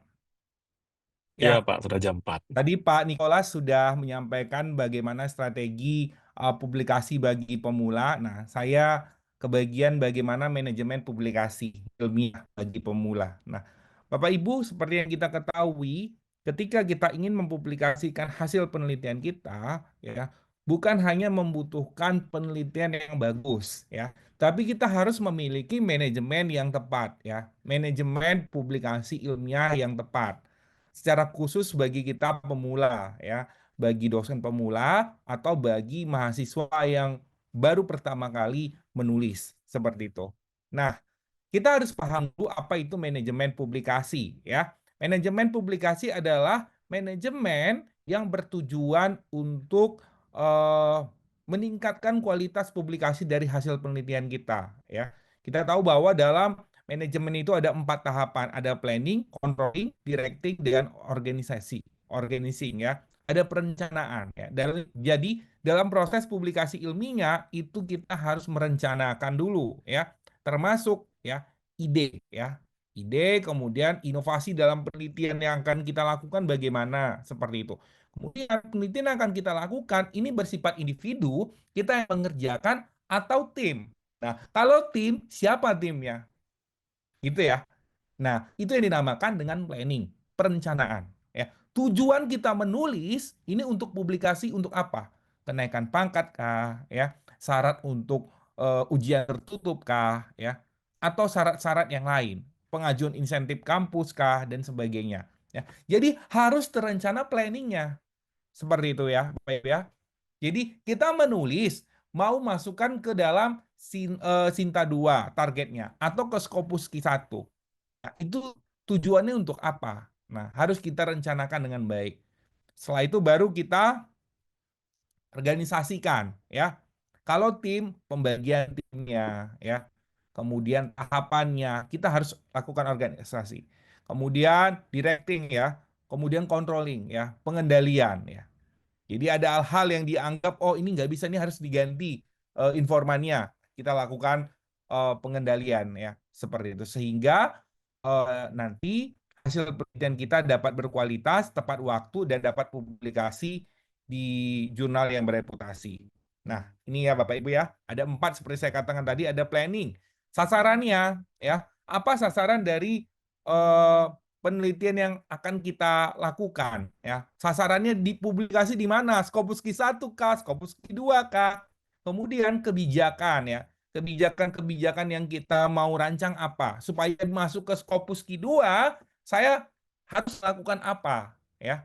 Dari manajemen waktu kah, manajemen tim kah dan sebagainya. Nah, begitu juga dengan program atau time schedule yang kita buat. Nah, seperti itu. Itu yang dikatakan dengan planning. Jadi Bapak Ibu, saya sarankan untuk membuat time schedule ya. Publikasi berapa ke Sinta berapapun, ke Scopus berapapun, sebaiknya memang kita harus punya time schedule ya ketika kita melakukan penelitian. Yang kedua, organisasi ya, organizing ya. Ada koordinasi antara anggota tim. Kalau kita melibatkan eh, anggota lain seperti itu. Nah, directing ya. Kemudian directing itu berarti kita melakukan pengawasan ya. Melakukan pengawasan, melakukan supervisi ya, memimpin tim kita seperti itu ya. Saya beberapa kali jadi ketua tim ya Bapak Ibu ya, ketua tim dalam penelitian. Ada beberapa kendala ya, ada beberapa kendala udah mau selesai ya. Sudah mau selesai ternyata ada yang kan sudah dibagi ya tugasnya masing-masing. Ada yang kebagian tugas tersebut ya, susah dihubungi dan sebagainya. Nah, akhirnya pengendaliannya harus dihandle oleh orang lain seperti itu. Ada pengendalian seperti itu. Pengendalian bukan hanya berkaitan dengan pengendalian kualitas seperti saya katakan tadi, tapi pengendalian biaya juga. Bagaimana biaya publikasinya? Ini siapa yang menanggung ya? Jadi Ibu ya, ketika kita mau melakukan publikasi ya, kita harus merancang dulu ya. Itu yang dikatakan dengan manajemennya. Termasuk biaya harus kita perhatikan. Ini mau masuk ke Q1. Kalau open access 30 juta. Dari mana 30 juta? Penulis kita 5. Oh berarti tim orang 6 juta. Nah itu harus disampaikan dulu pada saat kita rapat koordinasi tim penelitian. Ya, dananya dari mana kalau mau open access? Apakah kita bagi rata? Apakah penulis satu lebih kecil, penulis yang terakhir lebih besar misalnya, atau kebalikannya penulis terakhir lebih kecil dan sebagainya. Nah, itu ya disepakati. Itu harus kita konsepkan ya Bapak Ibu ya.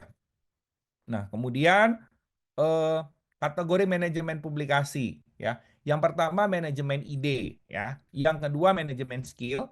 Yang ketiga manajemen tim. Yang keempat manajemen waktu. Ada 4 ya Bapak Ibu ya. Nah, manajemen tim. Manajemen tim mengacu pada tindakan, strategi, atau metode yang menyatukan sekelompok orang untuk bekerja secara efektif sebagai sebuah tim dan mencapai tujuan bersama. Ada banyak tugas yang membutuhkan banyak orang, jadi tim merupakan bagian penting dalam produktivitas menghasilkan publikasi ilmiah pada jurnal bereputasi. Ini saya katakan tadi Bapak Ibu. Penelitian yang kita lakukan bersifat individu atau kelompok. Ya. Kalau bersifat kelompok berarti kita harus merekrut tim. Ya. Benar ya Bapak Ibu ya?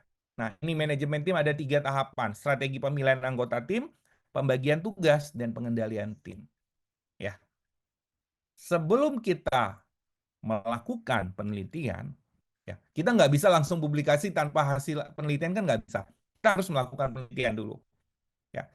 Nah, kita harus memilih anggota tim. Nah, biasanya kalau saya membutuhkan tim dalam penelitian saya akan kasih tahu dulu tugasnya apa. Ya, Bapak Ibu ya.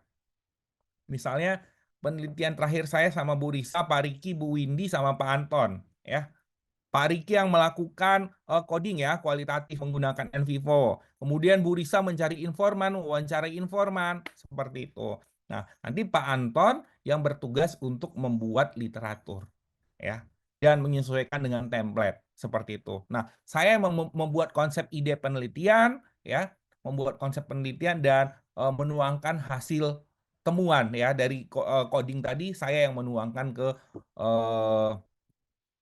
apa namanya, ke dalam artikel seperti itu, membahas ke dalam hasil temuan. Nah, itu yang dikatakan sebagai pemilihan anggota tim ya. Pemilihan anggota tim, pembagian tugas ya. Seperti itu ya Bapak Ibu ya. Jadi kita harus memilih dulu anggota tim kita. Kita mau riset. Risetnya tentang apa? Oh, risetnya tentang fraud. Oke, ya. Kita tawarkan dulu kepada rekan-rekan yang kita percayai. Kita pastikan bahwa mereka memang mampu dan mau berkomitmen menyelesaikan ini tepat waktu. Ya Bapak Ibu, jangan sampai salah pilih anggota tim. Karena saya pernah ya mengajak salah satu rekan saya, kemudian pada pada waktu sudah mau deadline ya, beliau tidak bisa dihubungi ya dan sebagainya. Akhirnya saya mengerjakan semua ya. Waktu itu kami berdua ya, udah lama 2021 kalau saya nggak salah. Awal-awal saya jadi PNS. Seperti itu. Ya Bapak Ibu ya, jadi jangan sampai salah memilih anggota tim. Nah, strategi pemilihan anggota tim, Bapak Ibu bisa juga menyesuaikan dengan bidangnya. Oh, ini tentang fraud, berarti saya akan mengajak rekan-rekan saya yang memang konsennya di fraud. Seperti itu ya. Atau juga bisa mengajak rekan yang sama metodenya. Oh, beliau ini bukan fraud, tapi beliau ahli kualitatif. Oh, boleh saya ajak. Beliau paham NVivo. Oh, boleh saya ajak. Seperti itu.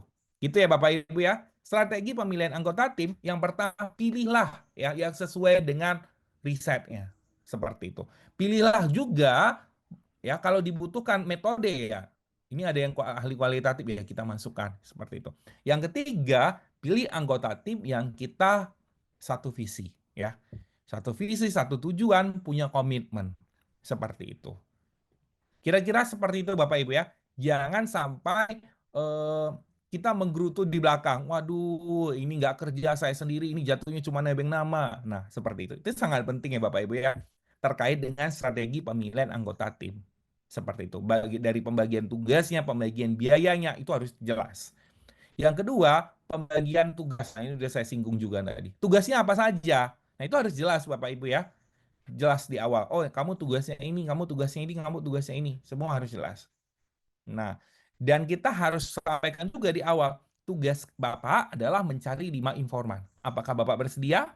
Kalau tidak bersedia, saya akan cari tim yang lain. Seperti itu. Saya pernah ya melakukan riset ya berkaitan dengan bentar.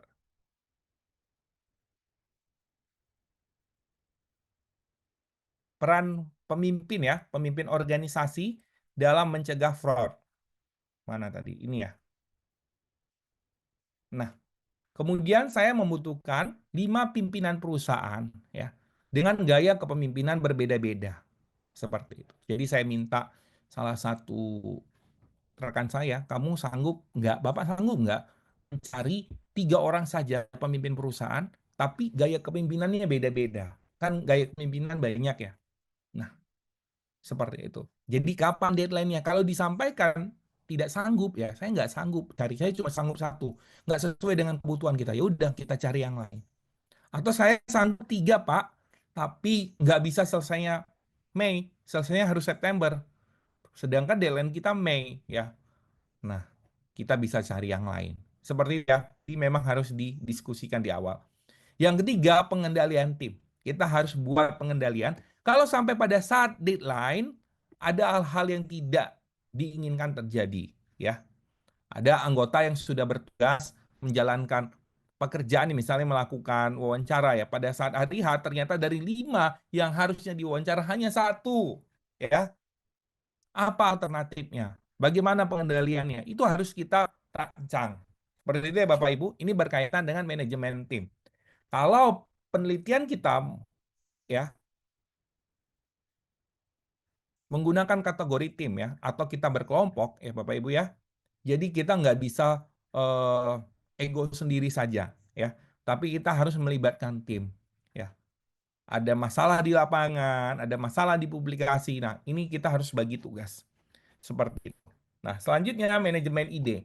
Manajemen ide adalah pendekatan terstruktur untuk menghasilkan dan mengevaluasi ide yang dapat membantu meningkatkan kualitas hasil penelitian dan peluang publikasi. Ya, Bapak Ibu ya, ide yang terbaru ya, ini akan meningkatkan kualitas hasil penelitian dan peluang publikasi ya. Jurnal publikasi, jurnal Sinta 2 atau Scopus Q1, Q2, Q3, Q4 ya. Biasanya sangat welcome dengan ide-ide terbaru. Seperti itu Bapak Ibu ya. Nah, salah satu penelitian saya ya berkaitan dengan auditor konflik peran ganda, auditor single mom ya Bapak Ibu ya. Nah, saya sudah mengkonsepkan dan sudah mewawancarai juga beberapa informan ya. Kemudian eh, banyak tawaran-tawaran publikasi ya. Kebetulan ada rekan saya, dia chief editor di salah satu jurnal ya, di salah satu jurnal. Kemudian beliau tahu bahwa saya sedang riset seperti itu ya, tapi jurnalnya bukan jurnal akuntansi, jurnal psikologi. Beliau bilang ide menarik, kami pasti siap menerima. Seperti walaupun ada revisi-revisiannya ya Bapak Ibu ya. Seperti itu. Tapi paling tidak ada harapan ya. Ada harapan untuk diterima di salah satu jurnal. Seperti itu Bapak Ibu. Jadi dengan ide yang baru, dengan ide yang menarik itu mampu ya untuk membuat editor jurnal tertarik. Seperti itu. Nah, kalau kita ikuti ya di beberapa conference internasional ya, biasanya ada jurnal-jurnal ya yang menyampaikan bahwa mereka membutuhkan jurnal terkait ini, terkait ini, terkait itu. Apalagi pada saat kita presentasi. Mereka akan sampaikan, oh ini cocok masuk ke jurnal kami, Q2. Seperti itu. Ya Bapak Ibu. Jadi ide yang baru, ide yang menarik, ya, itu mampu membuat artikel kita diterima di jurnal yang bereputasi. Peluangnya besar. Seperti itu. Nah, manajemen ide ada 3. Strategi pemilihan ide dan inovasi, pembuatan konsep dari ide, dan penyesuaian ide dengan tujuan publikasi. Kita tujuan publikasinya di mana? Di Q1. Ya, tentunya ide dan inovasi dari penelitian ini harus unggul. Ya, beda ketika kita masukkan ke Q4. Kira-kira seperti itu. Ya, itu yang dikatakan dengan manajemen ide. Nah, inovasi ya banyak Bapak Ibu. Sekarang banyak metode-metode penelitian digital. Ada etnografi, cyber fenomenologi, ya, dan sebagainya. Oke, selanjutnya manajemen waktu. Ya, proses pengendalian waktu berdasarkan suatu rangkaian kegiatan penelitian yang telah penelitian yang telah direncanakan dan telah dipertimbangkan berdasarkan kemungkinan-kemungkinan yang kemudian harus dilakukan pengendalian dalam prosesnya agar proses publikasi ilmiah dapat tepat waktu. Nah, seringkali molor-molor ya Bapak Ibu ya. Jadi saya pernah eh, dulu ya 2022 kalau nggak salah. Saya pernah mau masukkan ke Sinta 2 ya. Wah, ini penelitian ini kayaknya bakal selesai Maret, saya pikir seperti itu ya. Ternyata molor jadi sampai September. Seperti itu. Manajemen waktunya tidak tepat ya Bapak Ibu ya, tidak baik ya. Sehingga tadinya kita targetkan selesai di bulan Maret, selesai malah bulan September. Seperti itu. Nah, begitu juga ketika kita publikasi. Jurnal kasih deadline 1 minggu, tapi kita malas-malasan, akhirnya nggak selesai. Ya, seperti itu.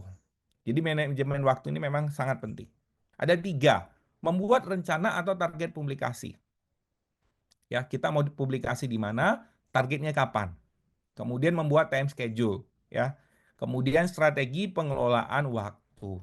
Ya, Bapak Ibu, saya sudah menerapkan bahwa saya mengatur waktu ya 1 jam setelah bangun tidur ya, kalau saya bangun setengah 5 pagi berarti sampai setengah 6 ya, habis saya saat teduh itu biasanya saya langsung buka laptop ya, saya kerjakan misalnya apa yang mau saya kerjakan, oh saya membuat latar belakang dan sebagainya ya, di luar waktu-waktu yang memang telah saya siapkan untuk mengerjakan penelitian saya.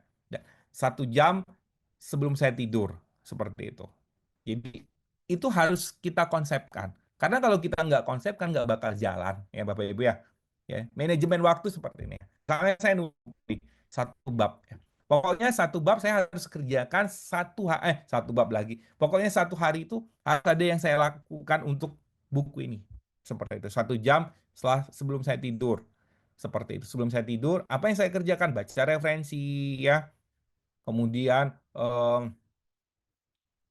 membuat ya, membuat latar belakang ya, dan sebagainya. Harus ada yang kita kerjakan seperti itu ya. Itu yang dikatakan dengan strategi pengelolaan waktu. Ya. Jadi ini sangat penting ya Bapak Ibu ya. Jangan sampai kita kebablasan ya. Kebablasan dan akhirnya apa yang sudah kita rencanakan tidak sesuai ya. Molor molor molor dan molor terus. Akhirnya nggak jadi publish. Nah, ini yang terakhir, manajemen skill. Manajemen skill merupakan pengelolaan kemampuan peneliti untuk menghasilkan penelitian berkualitas sehingga memberikan peluang publikasi yang besar. Skill kita harus di-upgrade Bapak Ibu ya. Nah, memetakan skill yang akan dibutuhkan. Apa yang harus kita upgrade? Oh, saya harus bisa post viewer ya. Saya harus bisa bibliometrik nih. Peluang publikasinya bisa gampang nih. Bibliometrik gampang diterima di Q1, Q2 misalnya seperti itu. Nah, berarti kalau untuk saya bisa bibliometrik, skill apa yang harus saya lakukan? Seperti itu. Atau kita mau publikasi di Q1, Q2.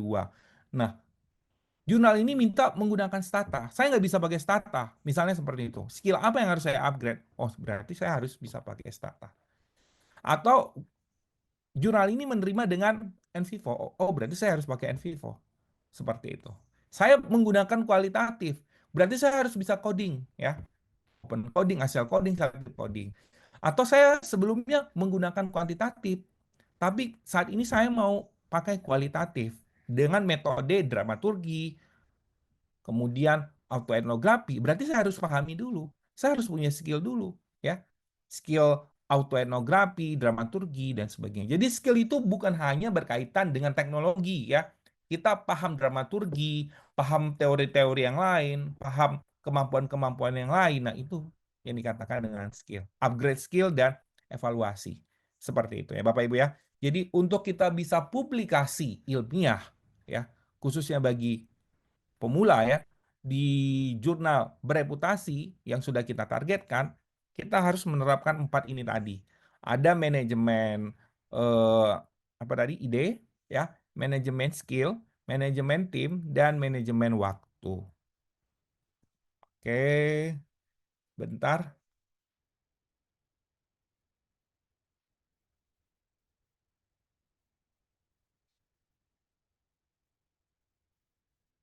Bentar ya Bapak Ibu, saya coba share screen salah satu artikel saya.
Bentar ya Pak Teguh, saya lagi cari artikelnya dulu. Silakan, Pak.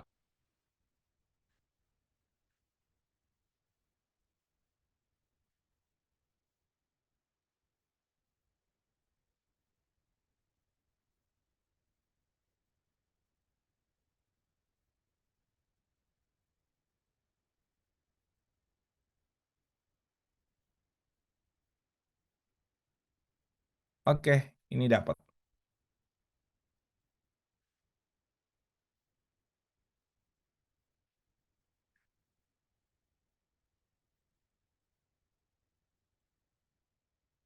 Oke, apakah sudah terlihat, Pak Teguh? Terlihat, Pak. Ya, Bapak Ibu, ini salah satu penelitian saya ya dengan dosen Gambia, Pak Osman Jalau ya. Bapak Ibu, saya dari artikel ini ingin eh, menyampaikan implementasi dari 4 tadi ya, manajemen tim ya, manajemen waktu, manajemen inovasi, dan manajemen skill. Nah, ya Bapak Ibu ya. Jadi kalau kita lihat di sini eh, salah satu penelitinya dari asing ya Bapak Ibu ya.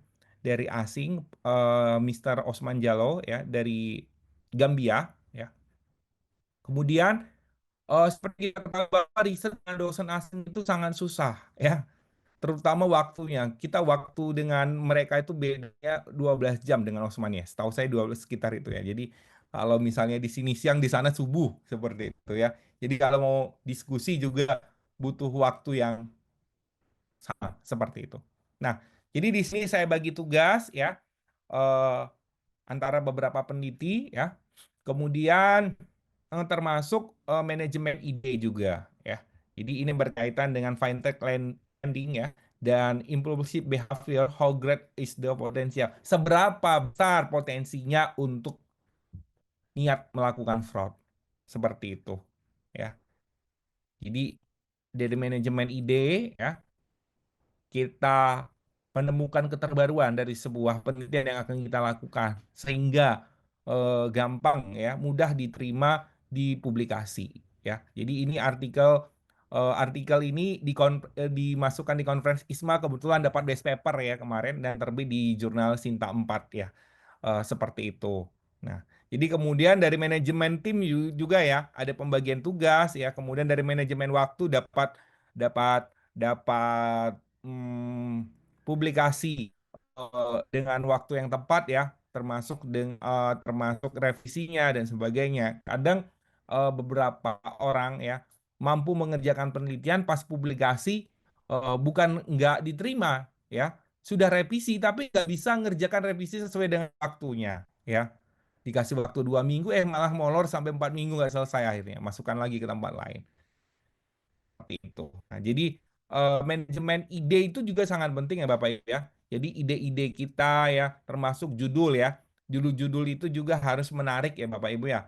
Sehingga ketika kita masukkan publikasi itu gampang diterima seperti itu. Begitu juga ketika kita ingin mengaji dosen dari luar untuk publikasi ya, untuk nulis bareng kita. Nah, kalau ide yang menarik pasti mereka interesting seperti itu. Nah, satu lagi Bapak Ibu, ketika kita riset dengan dosen asing, pembagian tugasnya harus jelas, ya. Kemudian yang kedua, jangan hilang, ya. Jangan hilang. Kenapa? Kalau hilang, nanti mereka akan bertanya. Saya pernah pengalaman seperti itu, ya. Jadi saya waktu itu sibuk ngurusin beasiswa kalau saya nggak salah. Jadi saya vakum di grup itu 2 bulan. Bagaimana riset kita ya? Kata rekan saya dari dosen Jerman, ya. Seperti itu. Bagaimana riset kita? Apakah mau dilanjutkan atau dihentikan? Nah, Bapak Ibu ya. Jadi hati-hati kalau kita riset bareng dosen asing ya. Kita harus membagi tugas yang tepat dan jangan menghilang seperti itu. Nanti dicari ya. Seperti itu. Tapi tergantung dengan ininya ya, karena biasanya setiap punya karakteristik yang berbeda-beda. Mungkin itu saja Pak Gede, nanti kita akan diskusi lebih dalam. Ya, silakan. Baik, terima kasih Pak Raffles atas pemaparan materi yang luar biasa. Jadi di sini kita sudah belajar mengenai manajemen publikasi, baik itu manajemen waktu, manajemen biaya, manajemen ide, manajemen tim, dan seterusnya. Baik, Bapak Ibu yang ingin bertanya bisa menuliskan pertanyaan di kolom chat atau bisa raise hand langsung untuk menyampaikan pertanyaannya. Silakan Bapak Ibu, ada yang ingin bertanya? Tak lupa juga saya ingatkan Bapak Ibu untuk link presensi sudah di-share oleh Bapak Trijoko Sulistianto di kolom chat. Silakan Bapak Ibu mengisi link presensi tersebut.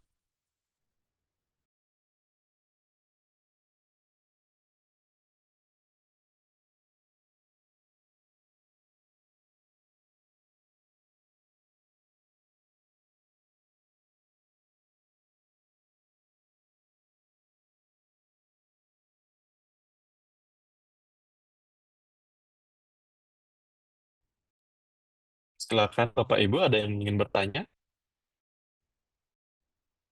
Kalau tidak, mungkin dari saya ingin bertanya, Pak. Kebetulan di sini kan saya sebagai dosen pemula, Pak.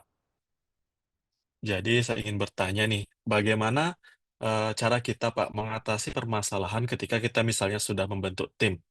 Namun dalam tim tersebut, dalam perjalanannya, ada beberapa perselisihan eh, terkait misalnya pembagian tugas, biaya, dan sebagainya. Bagaimana cara kita selaku ketua tim khususnya, Pak, Hmm. ketika kita menjadi ketua tim, bagaimana caranya agar mengurangi perselisihan tersebut, potensi terjadinya perselisihan tersebut yang kita lakukan. Oke, saya bantu jawab ya Pak Gede ya. Jadi yang pertama Ya, kita harus sampaikan di awal ya. Kita rapat dulu tim. Oh, ini pembagian tugasnya seperti ini pembagian biayanya seperti ini ya. Jadi memang harus kita apa ya? Harus kita lakukan di awal ya. Seperti saya ada riset dengan salah satu rekan saya ya, kami bertiga. Saya katakan, Ibu, nanti Ibu bayarnya berapa persen untuk biaya publikasi? Kita mau masukkan ke Sinta 2, biayanya 2 juta. Seperti itu. Tugasnya apa? Biayanya seperti ini. Ibu dapat bagian ini, saya dapat ini. Seperti itu. Apakah sepakat ya? Boleh nggak saya turun uang publikasi? Saya nggak punya uang. Saya bayarnya 10% aja. Tapi saya melakukan, saya wawancara informan ya. Ada 10 informan, saya yang cari informan. Nah, itu disepakati. Seperti itu ya. Jadi memang kalau kita mau riset tim, silahkan diskusi dulu sama timnya. Oh, ini tugasnya, ini biayanya. Kita mau masuk ke jurnal ini.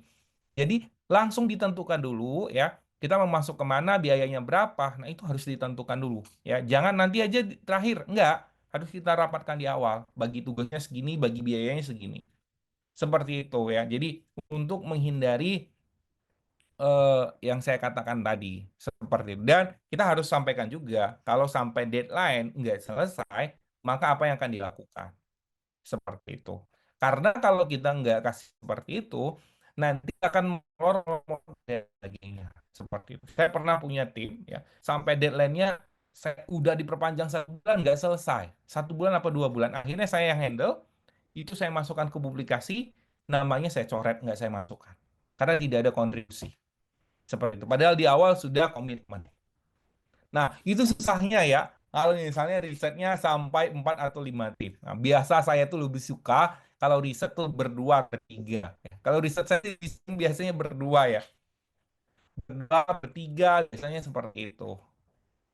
Kira-kira seperti itu, eh, Mas Gede.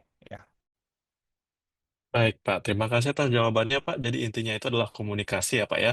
Segala ya, sesuatunya kita harus komunikasikan di awal, baik itu biaya, pembagian tugas, dan sebagainya. Ya, Pak ya. oke, iya benar. Baik, rekan-rekan jika ada yang ingin bertanya, silahkan menulis pertanyaannya di kolom chat atau menyampaikan langsung melalui raise hand. Ya, Pak Rifki, Bu Paskanova, kalau mau bertanya silahkan. Iya Kak, boleh bertanya. Apakah suara saya terdengar? Ya, terdengar, silakan. Terdengar, Ibu. Ya Pak, mau bertanya tentang pengelolaan tim riset. Ya, kita sebelumnya menentukan tim, eh, sebenarnya belum dapat ide riset yang fix. Nah, jadi kita bentuk timnya kayak terburu-buru gitu. Akhirnya waktu dapat ide fix, ide riset yang sudah fix, ternyata rekan yang sudah kita bentuk itu, ya tim yang sudah dibentuk itu ada yang tidak berkaitan, maka itu bisa kita melepas atau merombak tim riset yang sudah terbentuk itu, atau bagaimana bisa mohon diarahkan. Ya, itu saja. Oke. Ya, Bu Paskanova, suaranya agak-agak hilang ya. Kalau yang saya tangkap tadi, Ibu melakukan sebuah penelitian, sudah ada idenya, kemudian sudah dibuat timnya, ternyata berubah ide. Seperti itu ya, Bu ya? Iya, iya, betul Pak. Benar ya? Iya, Nah, betul. ya, jadi saya izin jawab ya, Mas Gede ya. Jadi ketika kita melakukan penelitian, sudah dibuat timnya sesuai dengan topiknya, kemudian berganti. Nah, kita konfirmasi, Bu. Konfirmasi. Ini saya mau ganti penelitian. Ya, Saya mau ganti penelitian, mau ganti penelitian lagi, mau ganti topik, mau ganti ide. Nah, apakah masih bersedia masuk dalam tim saya atau bagaimana? Dikonfirmasi saja, Bu. Kalau memang beliau masih bersedia, ya monggo silahkan lanjut. Kalau tidak, ya kita cari tim yang lain. Kira-kira seperti itu ya, Bu Paskanova ya? Bisa Ya, ya, dikonfirmasi boleh itu penting. Ya, gimana? konfirmasi ya, konfirmasi dan komunikasi apa ya? Hmm. Tanyakan dulu ya. Baik, Pak. Terima kasih. Oke, silahkan. Yang lain? Terima Pak kasih Pak Riki. Raffles atas jawabannya. Ya. Ya, Pak mungkin Riki, Pak Bu Riki. Rini, silahkan Bu Rini, Pak Riki, Pak Rifki, harus dipanggil satu-satu nih. Pak Lauren, halo Pak Lauren, silahkan kalau mau ditanyakan.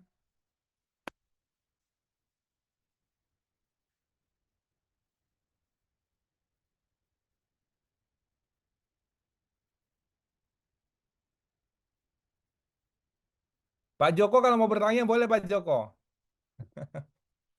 Oke,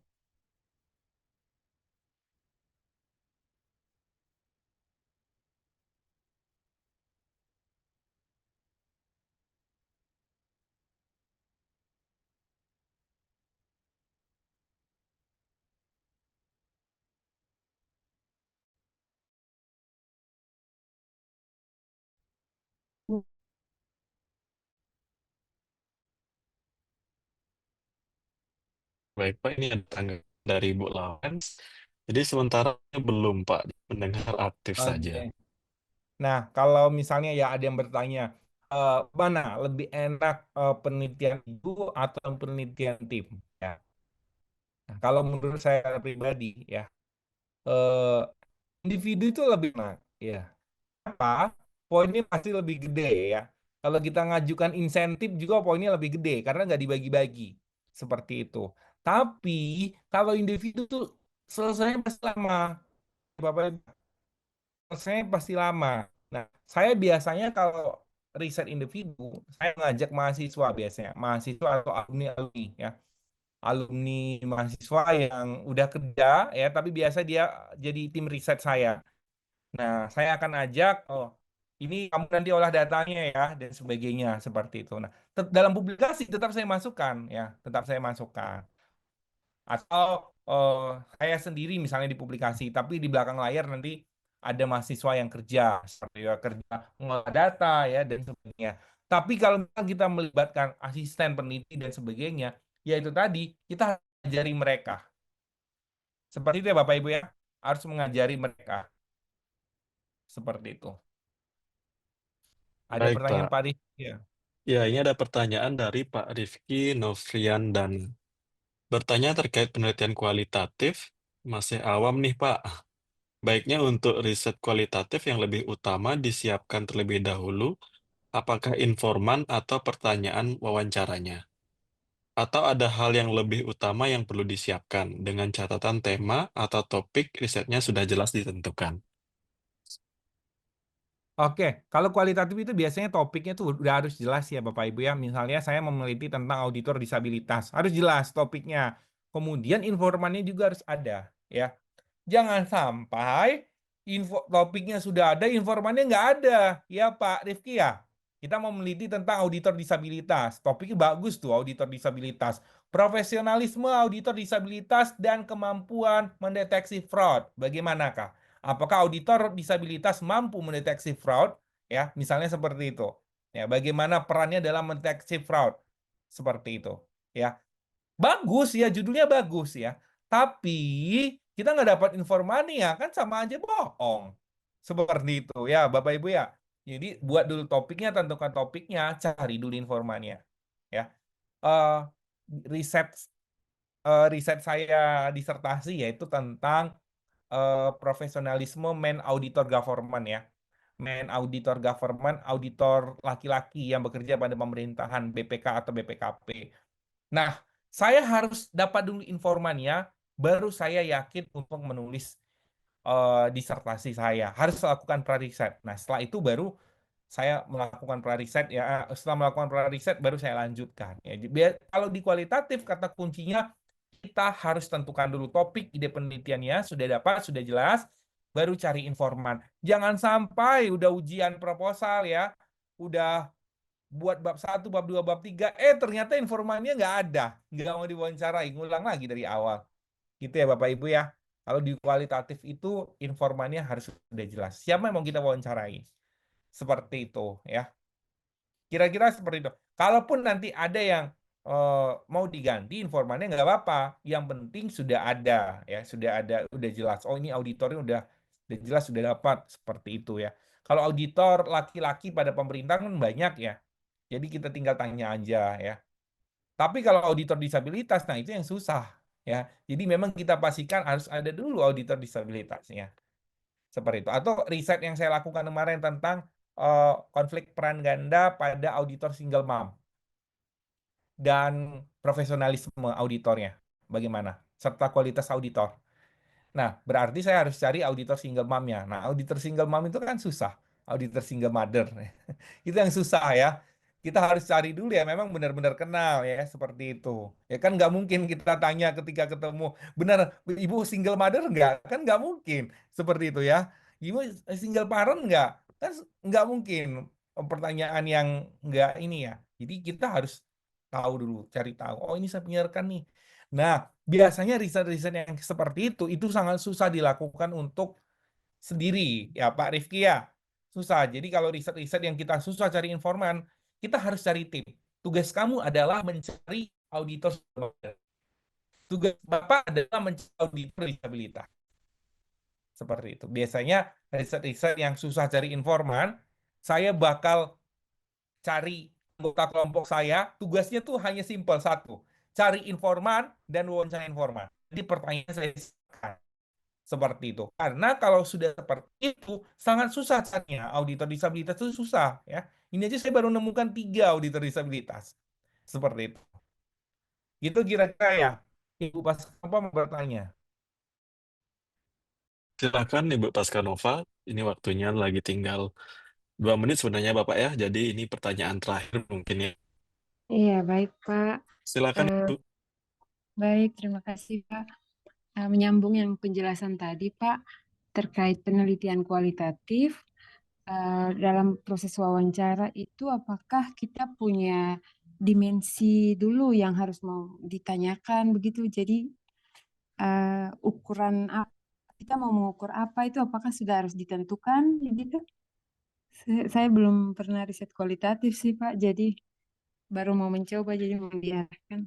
Iya, harus ditentukan ya Bu ya. Jadi eh, tujuan penelitian kita ini apa? Outputnya apa? Ya, misalnya seperti auditor single mother yang saya katakan tadi. Nah, tujuan penelitian ini bagaimana konsep work family balance ya bagi single mom ya, auditor single mom ya, mengatur antara pekerjaannya sebagai auditor dan perannya sebagai single mother dalam kehidupan rumah tangganya.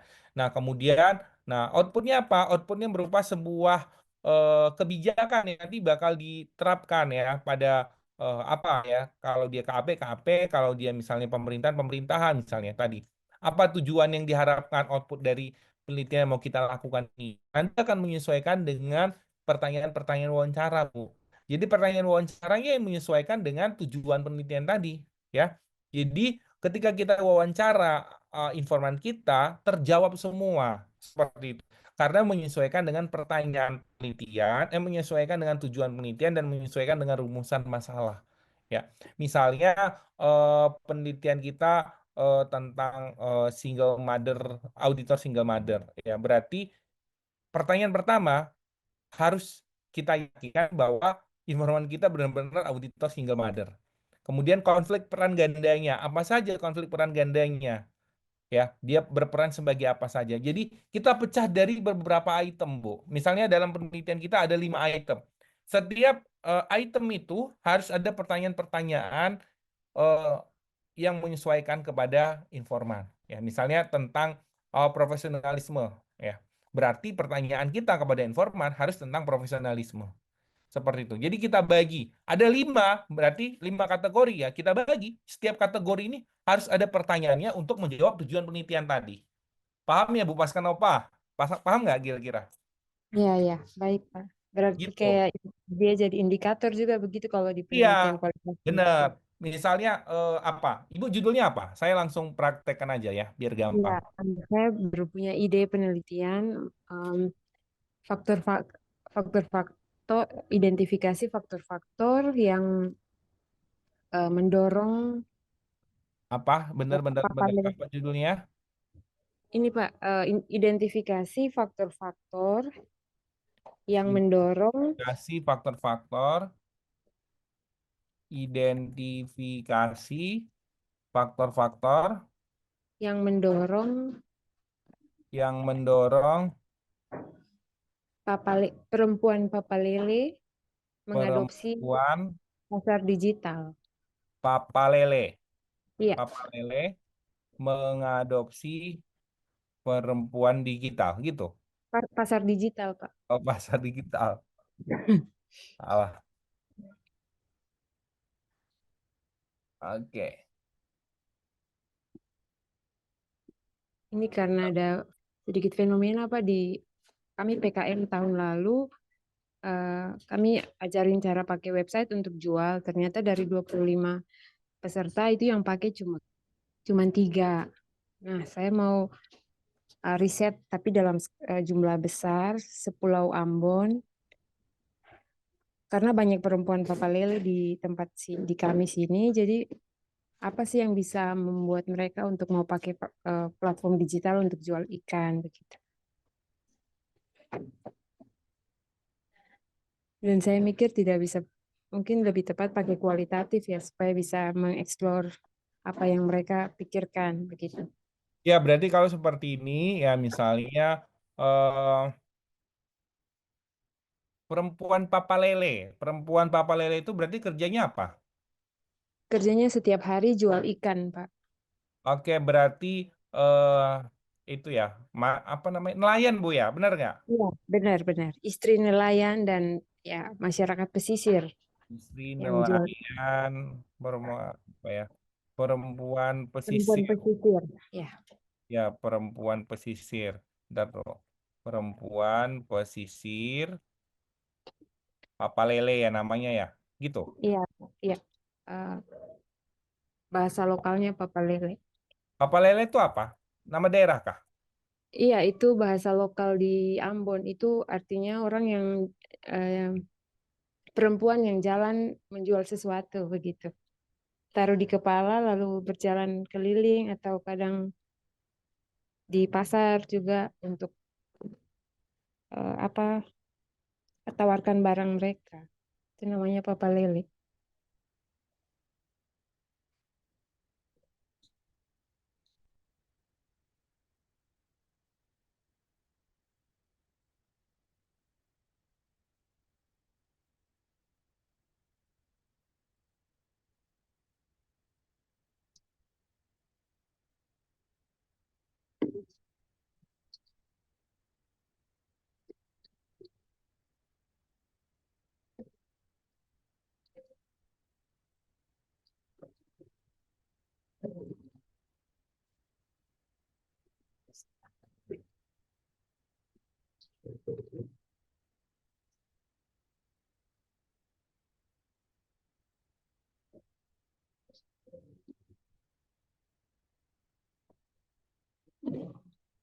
Namanya profesionalisme perempuan tuh. Sisir.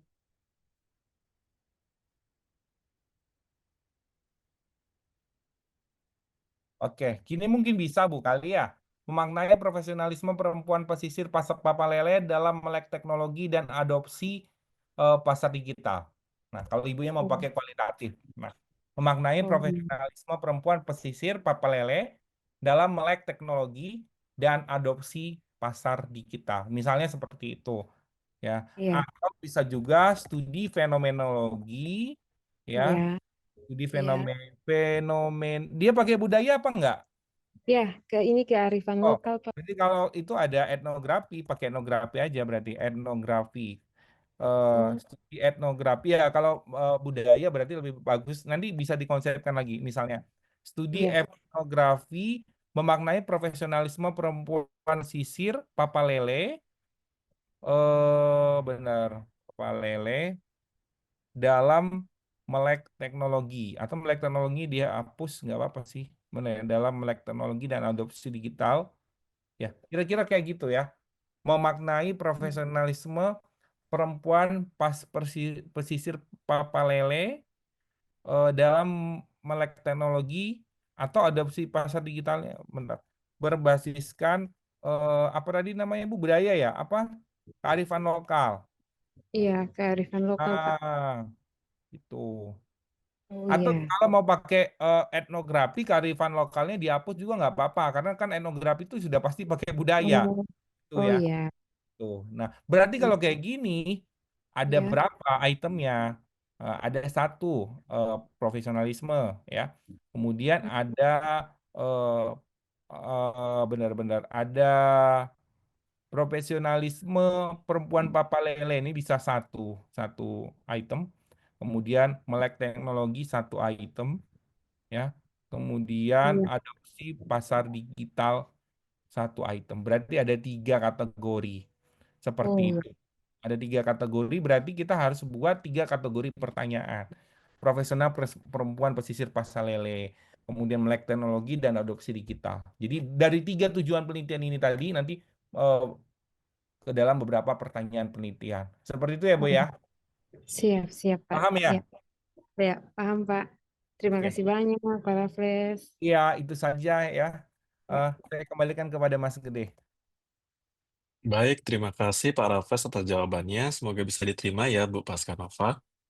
Terima kasih, Pak Baik, Teguh. ya Bapak Ibu, karena waktu sudah menunjukkan pukul 15.42 ya Bapak Ibu, saya izin untuk mengambil dokumentasi berupa 3 kali foto, nggih. Baik, saya akan ambil gambar dalam hitungan ketiga. Yang pertama, 1, 2, 3. Halaman kedua, 1, 2, 3. Baik, yang terakhir, 1, 2, 3.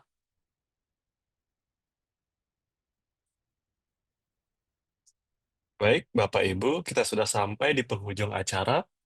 Izinkan saya menyampaikan kesimpulan webinar kita pada hari ini. Webinar Strategi Sukses Publikasi bagi Pemula memberikan pemahaman yang penting tentang cara memulai publikasi yang efektif, khususnya bagi pemula. Kita diajarkan untuk memilih topik yang relevan.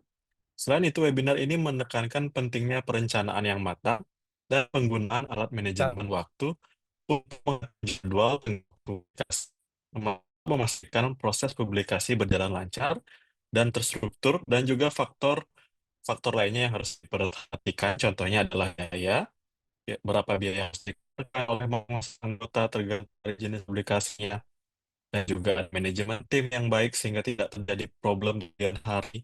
Lalu juga ada manajemen ide, bagaimana kita menemukan ide terbaru dan novelty untuk publikasi dapat mudah diterima oleh jurnal reputasi. Baik, Bapak Ibu, demikian kesimpulan dari webinar kita pada sore hari ini. Saya dan segenap panitia yang bertugas mengucap terima kasih kepada sumber kita, Pak Flis Ginting dan Bapak Dr. Nicholas, untuk materi yang luar biasa informatif. Juga tak lupa saya mengucapkan terima kasih kepada seluruh panitia, juga peserta webinar yang sangat pada hari ini. Akhir kata, saya sebagai MC dan juga moderator pada acara hari ini, mohon maaf apabila ada kekurangan dalam memandu diskusi kita pada sore hari ini. Izinkan saya memberikan pantun untuk menutup acara pada hari ini. Siang-siang melihat petani, membeli sawah di tanah Bukarsih. Saya tutup webinar kali ini. Cukup sekian dan terima kasih. Wassalamualaikum warahmatullahi wabarakatuh. Salam, namo buddhaya, dan Om Santi Santi Santi Om. Terima kasih Bapak Ibu.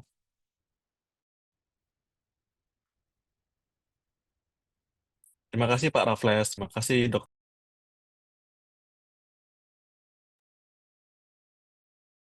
Iya, terima kasih juga sudah mengundang.